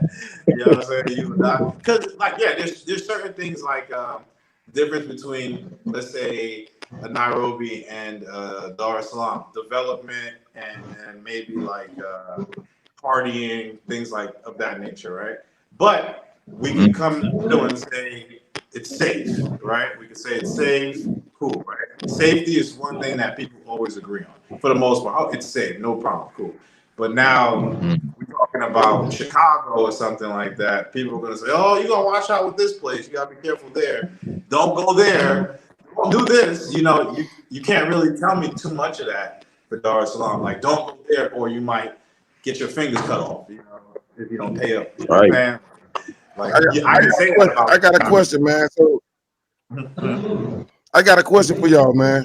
So how do y'all feel when you go to somewhere in American City and you go to a hood place or a ghetto place? How do you feel when you walk in that area, when you get in that area? In a place that How you don't long do you know. walk? Mhm. No. How do you feel if you Mhm. in the city and find yourself in the hood? Do you have a feeling of like I'm worried? Is that a feeling that you get, or you get a feeling of fear, or is it like another place that you've been? That's what I'm trying to figure out. Mm. For me, I usually am just more aware, you know, just more aware of your surroundings. You know what I mean? You know, I think that's where I'm at mostly, just more aware of what's going on. You know, you don't want to just go in there, you know, in Detroit and not know what you're doing, you know, especially at night. You know, you just want to be aware, you know, of what's around you, aware of your surroundings. You know what I mean? Is that a state of fear or a state of somebody could get me, like type of situation when you in those places? Yeah, that's a good question. Maybe, you know, you know, I don't know if it's fear. I think it's just, I wouldn't call it fear. I would just call it being smart. You know?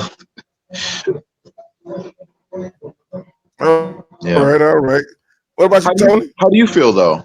When you inside, you know, I don't know where you're from, but Florida, right? Or maybe if you're in the hoods of Florida, how Yeah. do you feel about Uh, it depend on how much movement is going on in that area. A that? lot of back and forth stuff, that kind of stuff.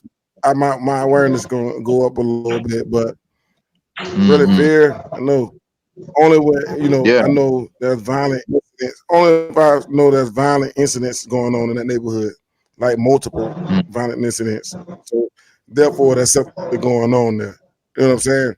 But if it's like spread out, I know that's random stuff. Yeah. But for Tony, because you ex-military, do you feel like your fear changed? Do you feel like you had fear before you were in the military? If you're going to like a certain type of hood or a ghetto, and do you feel like it changed after you joined the military? Do you feel like maybe you became more fearless? I would say at first I became more fearless, but with age I become more fearful because, and I'm using Johannesburg as an example. I'm at a point in life where I'm doing okay, you know what I'm saying? So to get killed by a crackhead be terrible, you know what I'm saying? To end my story, being killed by someone who wanted to get my watch or my wedding ring or my phone just so they could get the next high, you know what I'm saying? So I'm more aware and cautious of those things now. So if I know a place is dangerous, I'm not going there. You know what I'm saying? I have no problem with defending myself. I'm not saying I'm a pacifist or anything like that. But all right, Luke, you gotta be careful. But when people are playing with like guns and things, to take your life, I'm good. It's unfair. Fists can't beat guns, you know what I'm saying? Good on that, I like living. So that's my thing, preservation of life. That's what I'm worried about. So that's what I think about when I enter a place that's sketchy. And even, in my not last live, the live before last, talking about Colombia. People are going to Colombia, right? So like you talk about experiences, right? Everybody agrees Colombia is dangerous. Medellin, Colombia is dangerous. Everybody agrees it is dangerous. They say, oh, you gotta know how to move. You gotta make sure, you tuck your chain. You gotta make sure you don't have no clean clothes. You gotta have armpit stains on your white shirts so they know you don't got money. And don't brush your teeth that day or wash your face. You gotta do a bunch of bullshit. You know what I'm saying? Like, I want to walk around. I want to be clean. I want to be presentable. I'm not saying I need Gucci and stuff like that. But if me looking like I take showers and take any type of pride in my appearance is the difference between me getting mugged with a possibility of being murdered, I'm not going to that place. That's just me. That's my perspective. Everybody got to do what they want. I'm watching. I'll watch. Do you plan on going to South America at all? Yeah, I want to. I always wanted to visit some of the South American countries. Like Alex said, Amazon forest. I always wanted to visit that for sure. And then Brazil, Colombia. Yeah, all of that. Eventually. Yeah. Okay, you want to go to the Amazon? That's cool. That's real. You gonna look for anacondas? I don't know, maybe. Hey, you know what, bro? If you were to do shit like that in Africa, your page would go crazy. If you were to go to like the savannah and go fucking down venomous snakes and fucking with hyenas and shit, oh yeah, man, your page would go crazy. You'll go from like 1,000 to like 50,000 in 2 weeks. There's no black dudes doing that type of stuff. It's only the white boys. So no, it ain't. Like honestly, if our situation were different and we didn't have like wifeys and shit like that, kids, I would say, let's go to the Witchcraft Island in Tanzania, bro. That would be a crazy video. Ukulele Island where they do the witchcraft shit. That should be crazy. Oh yeah, I think I saw it. I think I seen you mention that in one of your videos. So I don't know if you went. Yeah, but people ain't gonna want to do that though. That's scary. They ain't gonna want to. You know what? We got a level of extreme enthusiasm. So that would be something I do. Yeah. You know what? I would do it. We have a girl. she's a psychic, and yeah, she's a psychic, and I think she kind of believes in witchcraft and all that stuff. So we're actually gonna interview her, and we'll put her on YouTube, and we're gonna meet her today actually. So I'm gonna ask her about that stuff today. Yeah.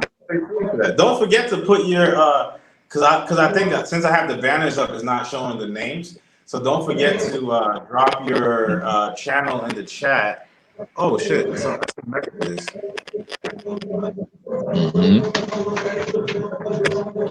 Okay, I see what she's saying. Not doing. Yes, no. See, my problem with South Africa was just Joburg. You know, Cape Town could be cool. I met people from Cape Town. Cape Town is cool. I heard a lot of cool things about Cape Town. My only thing about South Africa, where I'm more hesitant, is the fact that it was Jackson implemented America's segregation, racial inequality. It's a lot of bullshit there. Same shit as America. That's why I don't like. Yo, they just eliminated segregation in South Africa from school in 1998. 1998. Wow. That's crazy. That's crazy. And I'm not saying Man, they running the American playbook. Huh? They running the American playbook. That's the play out of American playbook. American playbook. It's the same people, you know. It's the same people. Like I met a lot of cool. I'm cool with South Africans. Like I'm in my WhatsApp still. They check on me. You know, they come here to chill. This place has connections with South Africa too. It's just that element of America I don't like. I like Africa in itself, like traditional Africa. I don't want Africa mixed with America. You know what I'm saying? Like, let me say this though, Tony. There's a popular YouTuber that lives in South Africa. I forget the name of the show. Freedom Fighters, Freedom something, Freedom. Ah man, I don't know if you know them. Is it the couple? Yeah, it's a couple. There's a couple. Yeah. They have a kid too. A family. They live there. I forget the names. I don't know if you know them. And I know what you're talking about. I've seen a couple of their clips. They were here before. They left here. They were here and they were in Kenya, I believe. That's right. Yep, they're in Tanzania. Is it Freedom? Say it one more time. Is it Freedom Chasers? Freedom Chasers. That's it. I think Freedom Chasers. Yeah, I vaguely. Let me get to this comment. Small town and rural areas. There's where you'll experience real. So look, this is a South African telling you where to go. And I was told this too by South Africa. Like small town, want to go big city, very dangerous. You know what I'm saying? Because I explained myself before. I was saying, oh, I didn't like the danger, but I didn't explain like specific. You know, like I just did with the segregation and all that shit. Light skin versus they got light skin versus dark skin bullshit. You know what I'm saying? I don't like that. I don't like that. We all black. You know what I'm saying? Just because you lighter than me, terrorism. Or I'm dark, you know what I mean? Shit, we black. You know what I mean? Like, I don't like that racial shit amongst our people. So I don't want to go to places where we're divided because you know that goes back to the diary of Willie Lynch. The white man doesn't have to do anything. They will divide amongst each other themselves through like light skin, dark skin, who can read, who can't read. Like I said, that's a play out of America. That's a play out of America. That's right in the wheelhouse. That's Western civilization behavior. That's exactly what that is. That's trained and learned behavior. But people don't realize when you introduce them to your culture, introduce them into your society, they're going to change it to a colorist society because they are fair skinned of them, and people see them as some type of leader. There's something to look up to, something to want to be. Yes. You know what I'm saying? And that's where the colorism come in. I mean, like, don't get it twisted. Like, the white Jesus thing is spread through Africa, right? So the way it was explained to me is, this is order of things. How God is the white man, and then it's blacks. You know what I'm saying? So you got God at the top, the white man is right below God, and then there's Africa. You know what I'm saying? So, Wow. yep, It's the you see same that thing, order? bro. That's sad. The continent is a little crazy, but I do see because the white people did bring religion and certain things to Africa, and they brought more to certain countries in Africa. You know what I'm saying? Like South Africa, they brought drugs and all the other shit because that's who brought the drugs there. It wasn't the South Africans; it was the Anglo-Saxons. South Africans didn't bring heroin and all that other stuff there. No, it was the Anglo-Saxons. They came, they implemented that shit, and they fucked it up. I actually watched news on Africa, so I was watching the president of South Africa talk about how they want to get from under Europe's thumb. They want South Africa to be a purely African country. You know what I'm saying? Somebody told me it was Which they bullshit, should be. They should but be. That's a beautiful place. they should be. They should be, but some South Africans told me that he's a puppet, and they don't like him in South Africa. So I don't know because I haven't. My ear is more to the ground in East Africa than South Africa, but I do listen out for it, and I like to learn. So like I want to know like what happened, how they just came over there, shit over. But if you think about it, the same people that created America went over there to South Africa, and they said, "Hey, we African now. This is our country." Did you know in South Africa, and I'm sure that you can look it up on Google and you can look it up on YouTube. There's white-only neighborhoods where white people bought all the houses, and only our white people are allowed to live there. Yeah, I seen that. I heard about that. Crazy. How are you gonna do that in our motherland? You know what I'm saying? You're gonna come here and you're gonna buy the whole neighborhood, so no African. They should have got swarmed on like an ant bed. They should have got swarmed on like an ant bed. That's insane, bro. That was it was a lot of things that detracted me from there. I did. It was cool. I like the modernization. The food is fire. The food in South Africa is fire. That's the best food I had in Africa as far as restaurant food. They have the best food in Africa. Restaurant food. They have South African quality steaks. You know what I'm saying? That says something about how good their food is. I just wasn't feeling that Anglo-Saxon dynamic.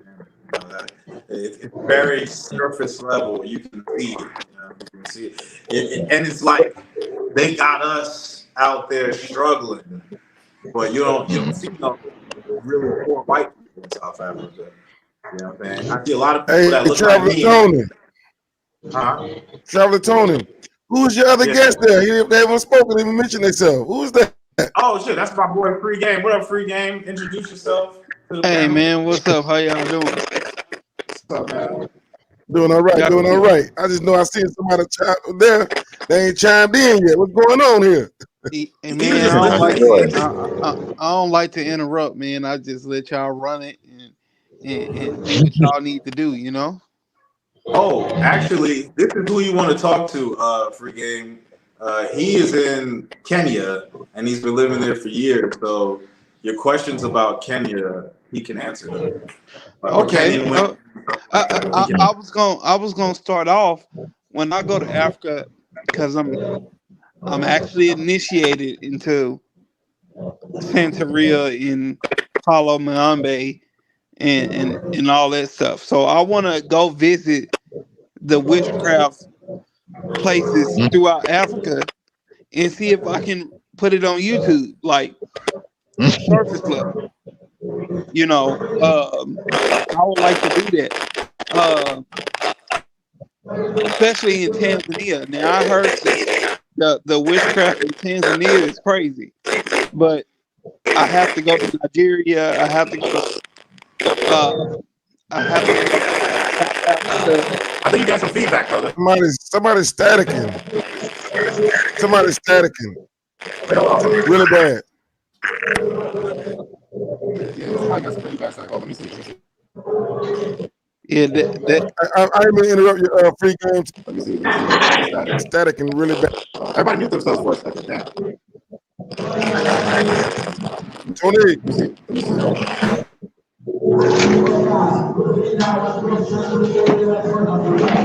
Yeah, you know, in Kenya, in Kenya, there's a lot of people who talk about witchcraft and all that stuff, especially if you go in the village area, the rural area. That's where you can find a lot of that information, and a lot of that footage is from in the village areas of Kenya. So if that's something that you want to look for, you can find it. But most Kenyans would not advise you to do that because they really believe in it. You know, it's real. You know, for them.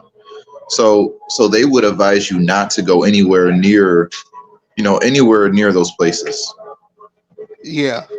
I mean, Wow. I Yeah. mean, in America, I'm always. I think it's Tony.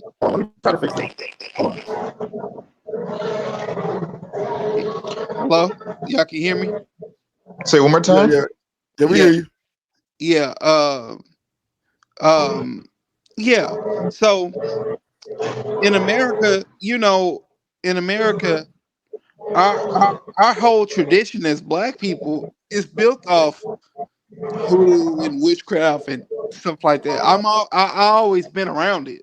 You know what I mean? Mm, Always been mm, around it, and long as you know some good protection, you can go anywhere. You know what I mean? mhm. You can go anywhere. You know, uh, it would be good to gather that information, though. You know, it would be good to gather that information. I want to go to Kenya first and see how it is there. Yeah, I think it'll be more What are you trying to comfortable. really gain?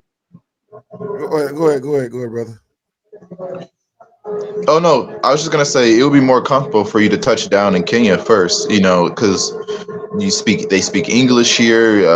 It's a little bit more developed here than some of the other East African countries, Mm. and I think if you can I think you can make more friends in Kenya, you know, and you can find your way to these places, and someone could take you there. Maybe uh, they take you there. They might not want to, but if you give them some money, they might take you there.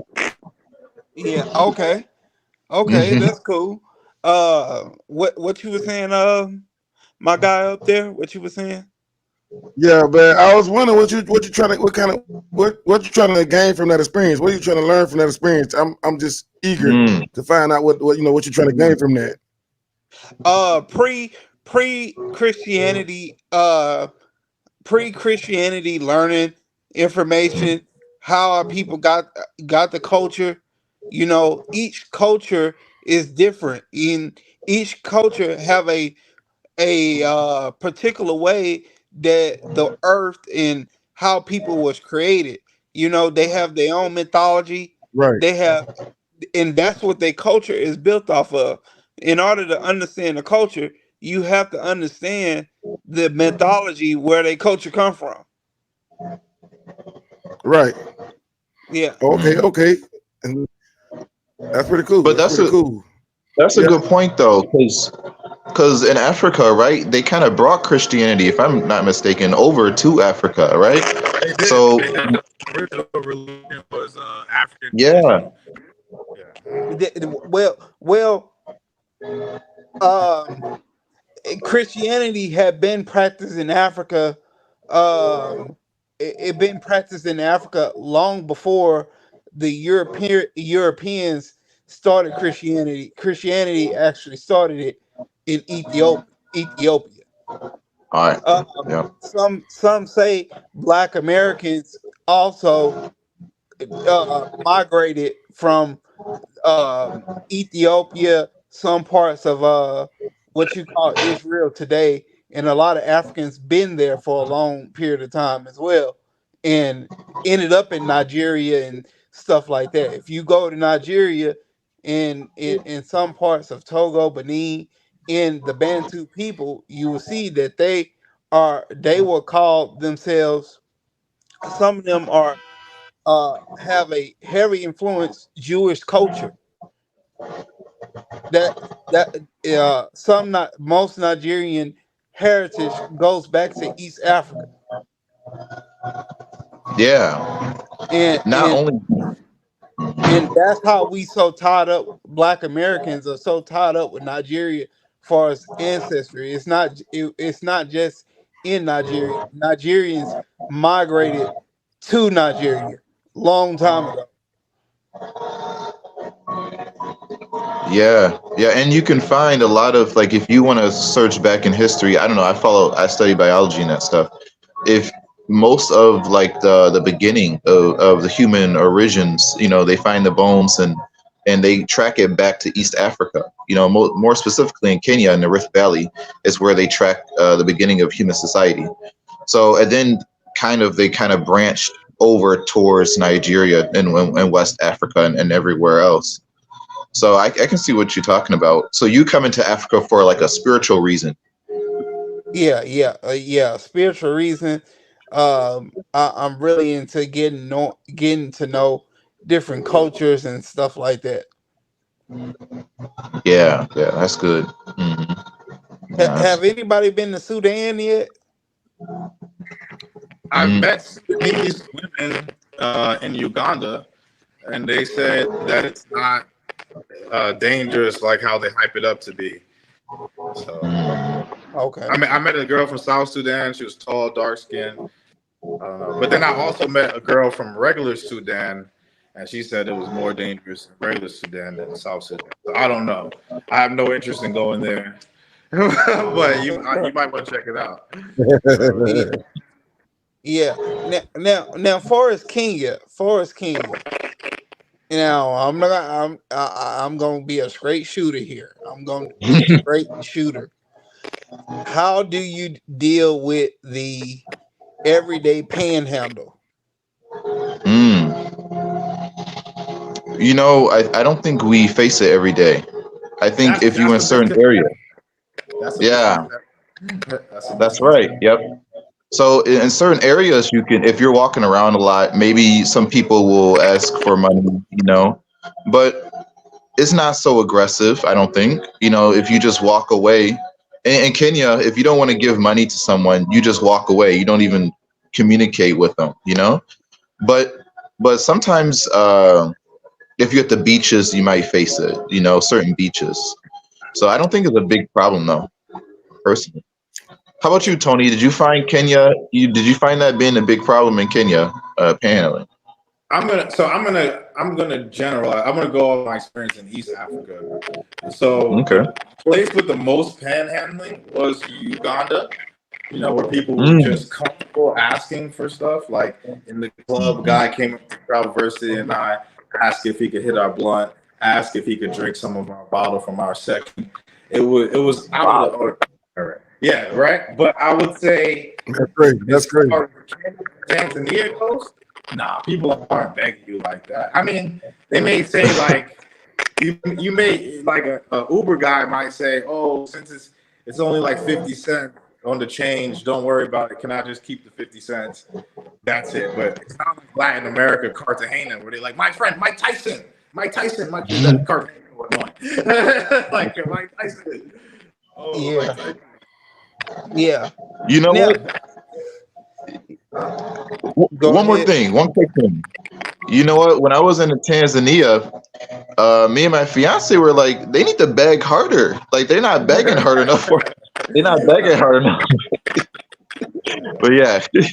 Man, you don't want to ask. Hey, you gonna get more with the ask, or you want somebody to beg harder now? It's real. They don't beg like that. It's a misconception. The next step from begging is taking. Now you don't want none of that. He asking for too much. Right. Yeah. So I'm gonna ask you this: in Kenya, what tribes or what region of Kenya have? And I'm gonna ask you a good question next. Which one have the best wives? You know what? I can't tell you that. I think people here, they know the tribes better than me, so they can probably tell you which tribes have the best wives, which tribes have the best, whatever category you want to think of. But my fiance comes from the Luya tribe, and they're known for like working very hard, like when it comes to cleaning, cooking, and being very loyal. So they're known for that, their tribe. But other tribes are known for different things. So you got to ask around. Maybe some of the Kenyans, my fiance, she can tell you. Yeah, you got to ask the Kenyan dudes, because some tribes are Yeah. known for being promiscuous. Some tribes are known for sleeping with their family members. You just have to know. You know what I'm saying? That is a thing. Some tribes are known for sleeping with their family members. So, yeah. Damn. Whoa, man. Whoa. I seen a girl. Whoa. I seen a girl on my WhatsApp. She from Kisi. She from Kisi tribe, and she posted some on her little status, and she was like, it was like saying that when my cousin asked to get the remote, and the cousin was on top of the girl. I'm like, hold on, what? Wait a minute. Oh, I said, Hold up. whoa. And I'm like, this is what's going on with you? You know what I mean? She talking about, no. I'm saying, well, why post like when the cousin reached for the remote, he was on the meme, he was between her legs. And I'm like, that's what you doing over there? Like, kissing cousins. Fucked up family, though. White folks do. No, it's also like if you're dealing with people that come from fucked up families, you know what I'm saying? Not everybody's on the up and up. It's like basically it's the classes here, you know what I'm saying? Africa has like classes. Lower class people are usually more fucked up, have less morals and ethics, less education. But when you get to the higher classes of people, those people are more traditional. You know what I'm saying? It's like that in both societies. So, yeah. It's like that in America, to be honest with you. Yeah, if you're talking to some poor girl, she doesn't have parents, you know what I'm saying? Like, nobody ever really cared for her. Obviously, her ethics and morals are going to be skewed. She wasn't taught correctly. Like in Africa, and I'm sure you would agree, when you meet people who have both parents, it's a night and day difference between people who just have just a single mom. yeah. You can tell Now, conversation. yeah, I met this girl from the Luya tribe. And boy, she was so big. I'm talking about she was South African and Kenyan. Her grandmother had moved from South Africa a long time ago, but she still had some South African genes with the petiteness of a Kenyan. And where you said you meet these women at? Man, I met all these women off Tinder. And I'm talking about thick, but that girl was so promiscuous and so crazy, man. So crazy. Wow. I started listening to Tony. I got off Tinder, man. It ain't nothing over there, man. Nothing. I mean, there's some cool ones on Tinder. It's just hard to find. Most girls on Tinder are on there to sell themselves. There are some girls that are looking to escape a situation. You know what I'm saying? But a lot of them are there selling themselves. That's where it's known. You know what I'm saying? Yeah, I done met some cool ones off Tinder though. I done met some cool people. Cool ones. You can get a girl off Tinder. You can. But I'm just saying it's unlikely unless if you live there. If you live there, you can actually meet them and stuff like that. But just off the internet, it's not going to work. Man, yeah. I ain't with that long distance. It's too many games. It's too many games that can happen between there. Yeah, I'm way too savvy. I'm way too savvy for that. You know what? I got my ticket going to Kenya at the end of January, and I'll see when I get there. You know what I mean? I'm glad I talked to certain people before I landed, I land there, but because you get the feel for the culture by talking to people, you know, you get the feel for it. But I'm gonna ask you Mhm. this: Yeah, I was talking to this one girl off Tinder, and yeah, she from Somaliland, Kenya, okay. and when her brother, she was a Somali, and when her brother found out me and her was talking, he lived in America, and he flipped out. Like, and her dad Mm. started flipping out because I get, you know, I'm not Muslim or whatever. So what's up with that? Do you know anything about that? No, I don't know anything about Somaliland. I can't give you any information about that. I don't know. I don't know why she Anybody would else? flip out. Was she? Mhm. Say it one Uh, more time. which one you talking Go about, me ahead, or brother. Tony? Uh, Alex. I think Alex said something. Okay. No, I was just anybody been in Somalia? Y'all, you or Tony been in Somalia? I know he was asking about Somaliland, so Nope. you know. You know what? All those dangerous by East Africans. So like, I try to get a consensus from the people from this land. I'd be like, all right, so what's cool, what's not cool? What do you know? You know what I'm saying? Fuck what America got to say. I mean, what's cool? You know what I mean? I ask the Africans directly, what do you hear? What's dangerous? You know what I'm saying? And what they usually say with Somali. Somalia, they usually say Somalia is dangerous. They got a lot of skirmishes and shit that goes like it goes down in Somalia. So Oh, okay. it's, So yeah. and they don't consider themselves African. So What they it's consider themselves? Somali. They consider themselves Somalia. They consider themselves their own entity because they hear different. They see themselves as special, so they're not really like that from some of the other Africans. They That's hold North themselves Africa. to a high esteem. So you saying? Mhm. They hold themselves like because they have like curly hair and stuff like that. So you know they see themselves as like hybrids. Oh, you know what? The Somalian girl acting crazy here in the States, man, and she was talking like that. For The real? brick lady. The brick lady. Anybody seen the brick lady? Yeah. She was Somalian. Yeah. Yeah. If I'm Africa, I just go ahead and just okay, since you own your own country, just don't come over to the rest of Africa then. How about that? How about But you Right. same just with go? Egypt. I mean, Egypt doesn't want to be a part of Africa either. Well, we already know what's behind that. We already know what's behind that, Egypt, though.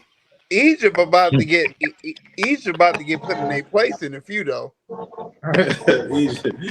Yeah, Egypt. Yeah, Yeah, Egypt needs to they've be been humble. coming at him. Yeah, Yeah. Those yeah. are Arab, Y'all Arab seen what Egypt? Egyptians. Y'all seen what Egypt did to Kevin Hart? Yeah. Oh yeah, they canceled the Mm-mm. show. Yeah, they canceled the show. Yeah. Oh. They the Egyptians are African. Okay, cool. I mean, they about to be humbled in a few. Soon as this little war over in Israel, all the smoke gonna be up with them. You know. Yeah, my next live is gonna be about that. I'm gonna do a lot more research, and I'm gonna do it from my laptop so I could play like some news clips about what's going down in the war because they're forcing African countries to pick sides, and I'll go in on that some more too. But yeah, America is basically forcing like Tanzania, Kenya to pick sides. So even though Tanzania and Kenya are more neutral type countries, they're forced. Wow. Yeah, I learned that from Parliament. Yeah. Coercion. When you Coercion. dropping that video? Huh? When you gonna do that video? I'm gonna just do a live and talk about it. I'm gonna ask my boy more about it at the gym tomorrow. He works for the government. That's all the insiders. Wow. Yeah. It's a little crazy. Africa kind of, well, not kind of. They get forced into choosing sides and shit like that. It's fucked up. You know what I'm saying? They need to just leave it alone. You know? And even Well, let me ask you. huh? Let me ask you this: in West Africa, you see a lot of Russian influence inside West Africa. If you look at East Africa, you see a lot of Chinese influence. You know, so and then yeah, East Africa, you see a lot of Chinese influence. So how do you feel about that? Like, how do you feel about these countries influencing Africa? Russia, China. So what I noticed too about East Africa is not just the Chinese; it's a lot of Middle Eastern influences as well. It's a lot of Arabic influence in East Africa, even in Uganda, Kenya, and there's also too people don't talk about it, but there is segregation, but not amongst the Africans. The blacks, there's no segregation. The Middle Easterns, the Indians, the Chinese, they separate themselves from the Africans. You never see them mixed, intermingling. Do you see that in Kenya? Yep. Yeah. Absolutely. You don't see them hanging out together, right? No, not much. Yeah, they're usually separate. They don't do it at all. They don't do it at all. They don't hang out at all. The kids don't play together. You won't see a Middle Eastern kid play with a Tanzanian kid, even if they're all Muslim. I'll see the moms or whatever, but Africans are with the Africans. The Middle Easterns are with the Middle Easterns. So I thought that was interesting. Even if they're the same religion, the same denomination. You know, so, bro, she tells me about this shit too. It's just been like that. So, Yeah. let me ask you this, Tony. What do you think going on in Niger right now? What you think? What's up with that? I think the West is trying to keep it on hush hush because they're pushing back. The people in Niger are pushing back. Did you see they kicked the French out? So they're trying to keep that shit hush hush.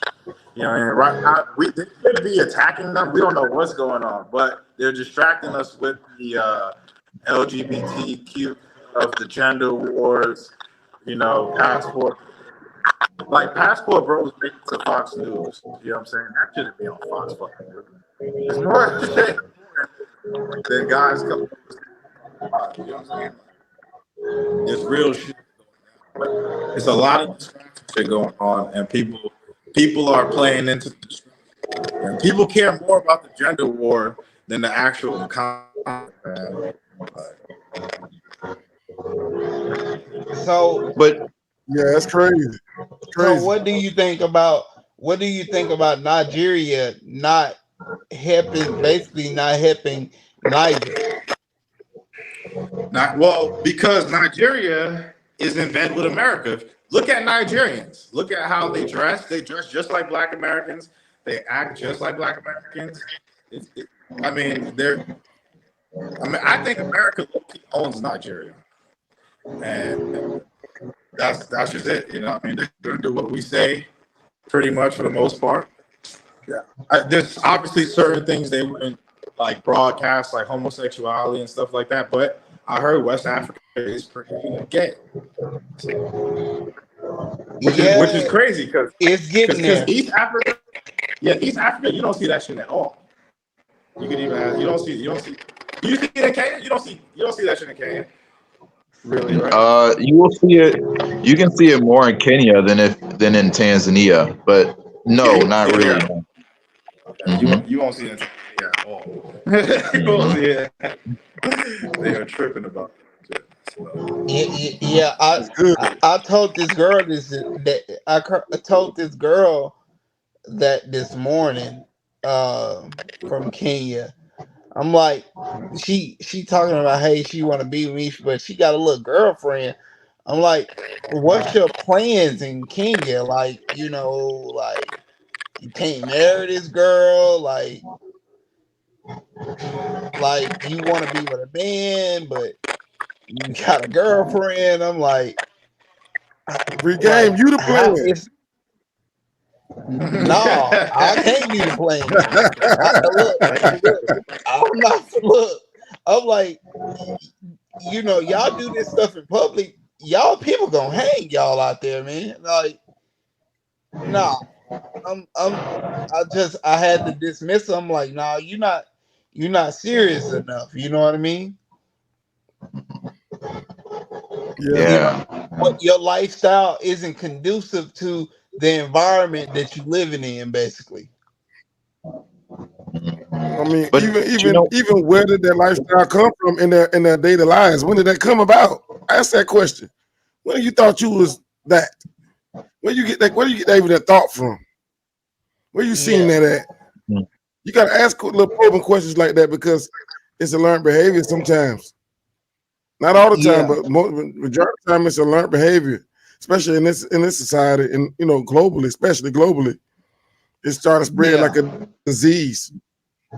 Yeah. And that's because of that. Them people that's in war now. That's in war now. East of Kenya. That's promoting this stuff. I ain't gonna say the name, but if y'all know what I'm talking about, y'all know who I'm talking about. Gotcha. What you were saying? What do you guys think of polygamy? Because that used to be a He dropped out. What happened? He got lost. Yeah, they speaker not going out. Okay, can you hear me? Yeah, what you were saying about polygamy? Oh, what do y'all think about polygamy? Because that's, if you come to Kenya, in the villages, is you can see people that they might have two the husband might have two wives. So what do y'all think about that? What countries have polygamy? I'm just wondering what countries have it. Where it's coming at. My little main chick in Kenya, she was raised in a polygamous family. She's just from the village. Like she haven't been in Nairobi 5 months yet. But in Africa, if you're an American man, you go to Africa, you in a polygamous relationship, whether you know it or not. Why do you say that? Because the women over there, if the women over there came to America, the American women wouldn't have no men. Like they don't care if you got a woman. Okay, you got a woman? Okay. What that mean? You know what I mean? Like, tell me what's next. You know what I mean? Either you gonna be my boyfriend. So you saying they come after you? Yeah, they'll come after you. They don't care. They don't care. They don't care if you got a girlfriend. They'll do it on the side. Dang. I don't think so. They don't care. Bro. Yeah, I'm gonna have to disagree with you a little bit. I think they do. I think it just depends on what woman you get. If you're getting someone from a college, or it depends on how she grew up, how she was raised. Kind of like what Tony said, if the type of family she grew up in, if she grew up from like a poor family, dysfunctional family, maybe you might get women you definitely get women like that. But if it depends on who you get in, I think. So I don't know about that,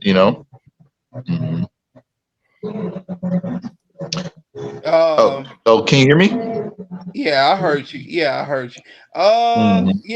I mean, you've been over there. You've been over there Yep. from my experience. Yeah. From my experience, they Mhm. don't. They really don't really. They are like they are more competitive for their men than American men. And if you put it like this, if you're a good man, you know how to take care of a woman. They don't care about sharing. A lot of them don't. A lot of them, I will say, a lot of them don't. Because It sound like they experienced that. It sound like they experienced that already because y'all said Kenya, have polygamous relationships, and some of them come from homes. So it would make a little sense that they do, be more open to sharing the man there, so to speak. As what pregame TV saying, but brother here, I forgot the name, brother bears the difference. Say he experienced that's different. Keith bears the difference on what's going on. So I mean y'all both might be right in this instance. Yeah. Yeah. Yeah, I think it's a little bit of both. I think it just kind of depends on the person. Maybe you can say that. And at the same time, the family aspect do matter. How they brought up, and were they just a 2-parent household or a polygamous household? I think that would matter. From what I experience is just talking to people. Yeah. Not gay are. It's like 50, not even 50. Yeah, about 50. Probably more than that, but I'm gonna just say 50. About 50% of women are accepting of polygamy, and 50% aren't. Why can't I hear y'all? I don't know, Tony. I don't know. Got it muted. But as an American man, it's pressure. Look, man. If you over there and you faithful and you do, hats off to you, man.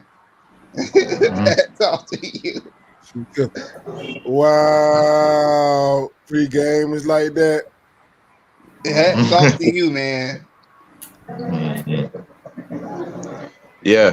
They say they make. You know what? You saying they making it hard, making it hard for a brother to stay faithful. Yeah, they'll make it hard. From what I know, they'll make it hard on you. I even seen an African girl post a proverb, Kenyan girl post a proverb of what her elders said. It said, basically, it was saying like her job is to keep how to keep a man is to keep his main woman happy. That's true. That's true. Yeah, man, that is true. Because I can tell you one thing right now, like, for like certain situations, if you're living overseas, like let's say me and this guy, if our girls did something like stepped out on us or something like that, it wouldn't be nothing for us to get a new situation. You know what I'm saying? Like, it would be very easy. Yeah, you know what I'm saying? Yeah, you know what I'm saying? It's like instant. It's like instant. So we are a high commodity out here. Huh? Yeah. Yeah, man. I was joking with you, brother. No, what do you? No, my bad. My phone had died, so I had to switch to my laptop. I was like, but it's cool though because since I'm co-streaming with you, and unless if I hit end stream, it won't end the stream. So that's cool. That's cool. So what your brothers got planned for the weekend? Well, it's over. What you got planned though for the rest of your day, Alex? I gotta get some rest, bro. It's nighttime, brother. I finally gotta get me some sleep. That's the only day I can get some sleep. Without having to wake up. I can sleep. I didn't know. I'm gonna say this before I go. You know who's getting less tolerant of polygamy though? What country? What? South Who? Africa. South Africa have a big polygamous culture, and most of the women don't want to do polygamy anymore because of Western influence. Oh, speaking of polygamy, I was going to answer that before we get off. Polygamy isn't really widely practiced like that. Like, if you're Muslim, yeah, but as far as like African, do you know African guys with multiple wives in Kenya? If you go to the villages, you can find people who do that, but it's not so common anymore. It's more common in the That's what I'm past, though. saying. Yeah.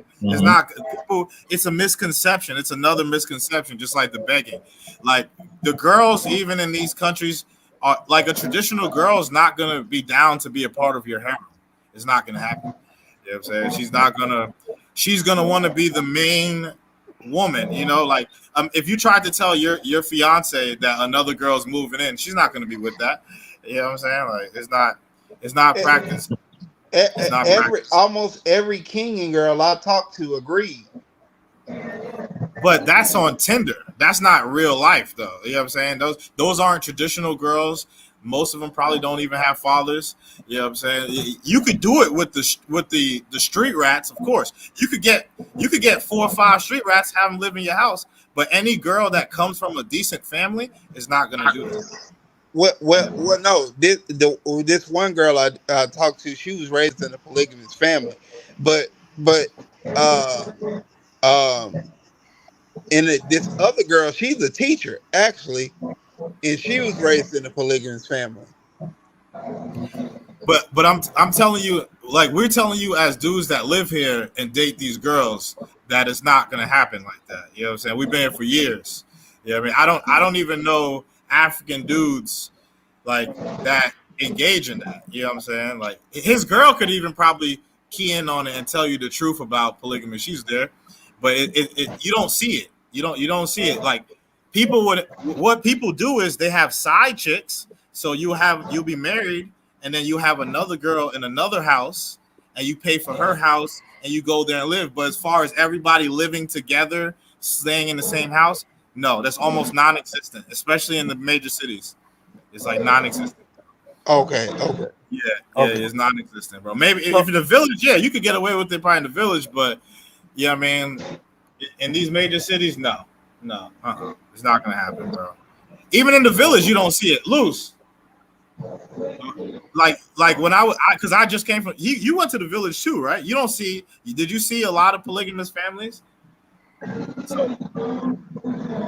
You don't see a lot of polygamous families there. No, like I said, it happens in the village. You can find it, and you can make it happen if you want to. If you came to Kenya, but it's not so common anymore. It's becoming less and less common. And the girls that are going to do it aren't going to be quality women. Yeah. So do y'all think it's more of a side chick culture? Yes. Because they don't. Okay. So like, because like when you talking to a Kenyan woman, like they don't care you got a girl. Like they don't care. You know what I mean? Like those are the non-traditional girls, though. A traditional girl is gonna care you have a girl. They're not gonna talk to you. A traditional girl wants to be that girl. The guys, the girls that guys talk to from America are usually whores. They're not traditional, and this me being just blunt. You know what I'm saying? Yeah. A traditional girl is not going to be with it at all. You know, because she has a father that has standards that she has to abide. If she goes against your father is to go against God in these African countries. So, you know what I mean? You can't go against what your father says. He is the patriarch, the head of the household. You know what I'm saying? Yeah. Hey guys. Like, for example, if my wife was to get on my nerves, I call her father. That shit's done. Like, it's done. You know, I call her mother. It's done. You know, all I gotta do is say, "You want to go back to the village?" It's done. You know what I'm saying? Like that's it. You know what I mean? That's the end of that. But you only gonna get that with one girl. You can't have multiple girls from good families No, because that's not how they grew up. Their mother had one husband, father had one wife. The father may go off and deal with his side chicks, but it's not in the view of the family. You know what I'm saying? Nobody knows what he's doing when he leaves. That's conservatism. You know what I'm saying? Hiding it. You know what I'm saying? Not in plain sight. In America, we do everything in plain sight. Yeah. Hey, let me interrupt for a second. I gotta go. Okay, but it was good meeting you guys. It was good seeing you, Tony. Yeah, good But seeing thank you. you guys. I always wanted to talk to you. First time we got to talk. Yeah. It's cool. We're gonna do this. I'll be hosting these lives every week with Alex. So you guys are more than welcome to pull up, chat for an hour, 30 minutes, 15 minutes, 5 minutes, whatever time you got. Man, You know what's y'all WhatsApps, man? Y'all don't leave y'all WhatsApps or anything. When hit me on Instagram. Hey, Keith, make sure you drop your YouTube link on my page or something, like maybe like on a comment of this video, say this is Boo Boo Gang. Yeah, like mine as well, brother. Mine as well, brother. On Spotlight Entertainment Network. Yourself. Yeah, you do it yourself. Yeah. Comment it under the live stream on my page so people can see it. Yeah, for sure. Yeah. Yep. So hopefully it gets some views or whatever. Oh, you leaving, Bear? All right, she's going to church. It's a church day. Say bye to the people. Bye. She's going to church. All right, guys. I'll catch you guys on the flip side. Thanks for pulling up. I appreciate you guys. Tell your wife I said thank you for the super chat. Thank you, and tell your daughter have a good day. All right, brothers. Come through with that video. Oh yeah, constantly like an irony, waiting for me to make a move on you. I'm trying to catch my future lady. The things I would do, the things I would do.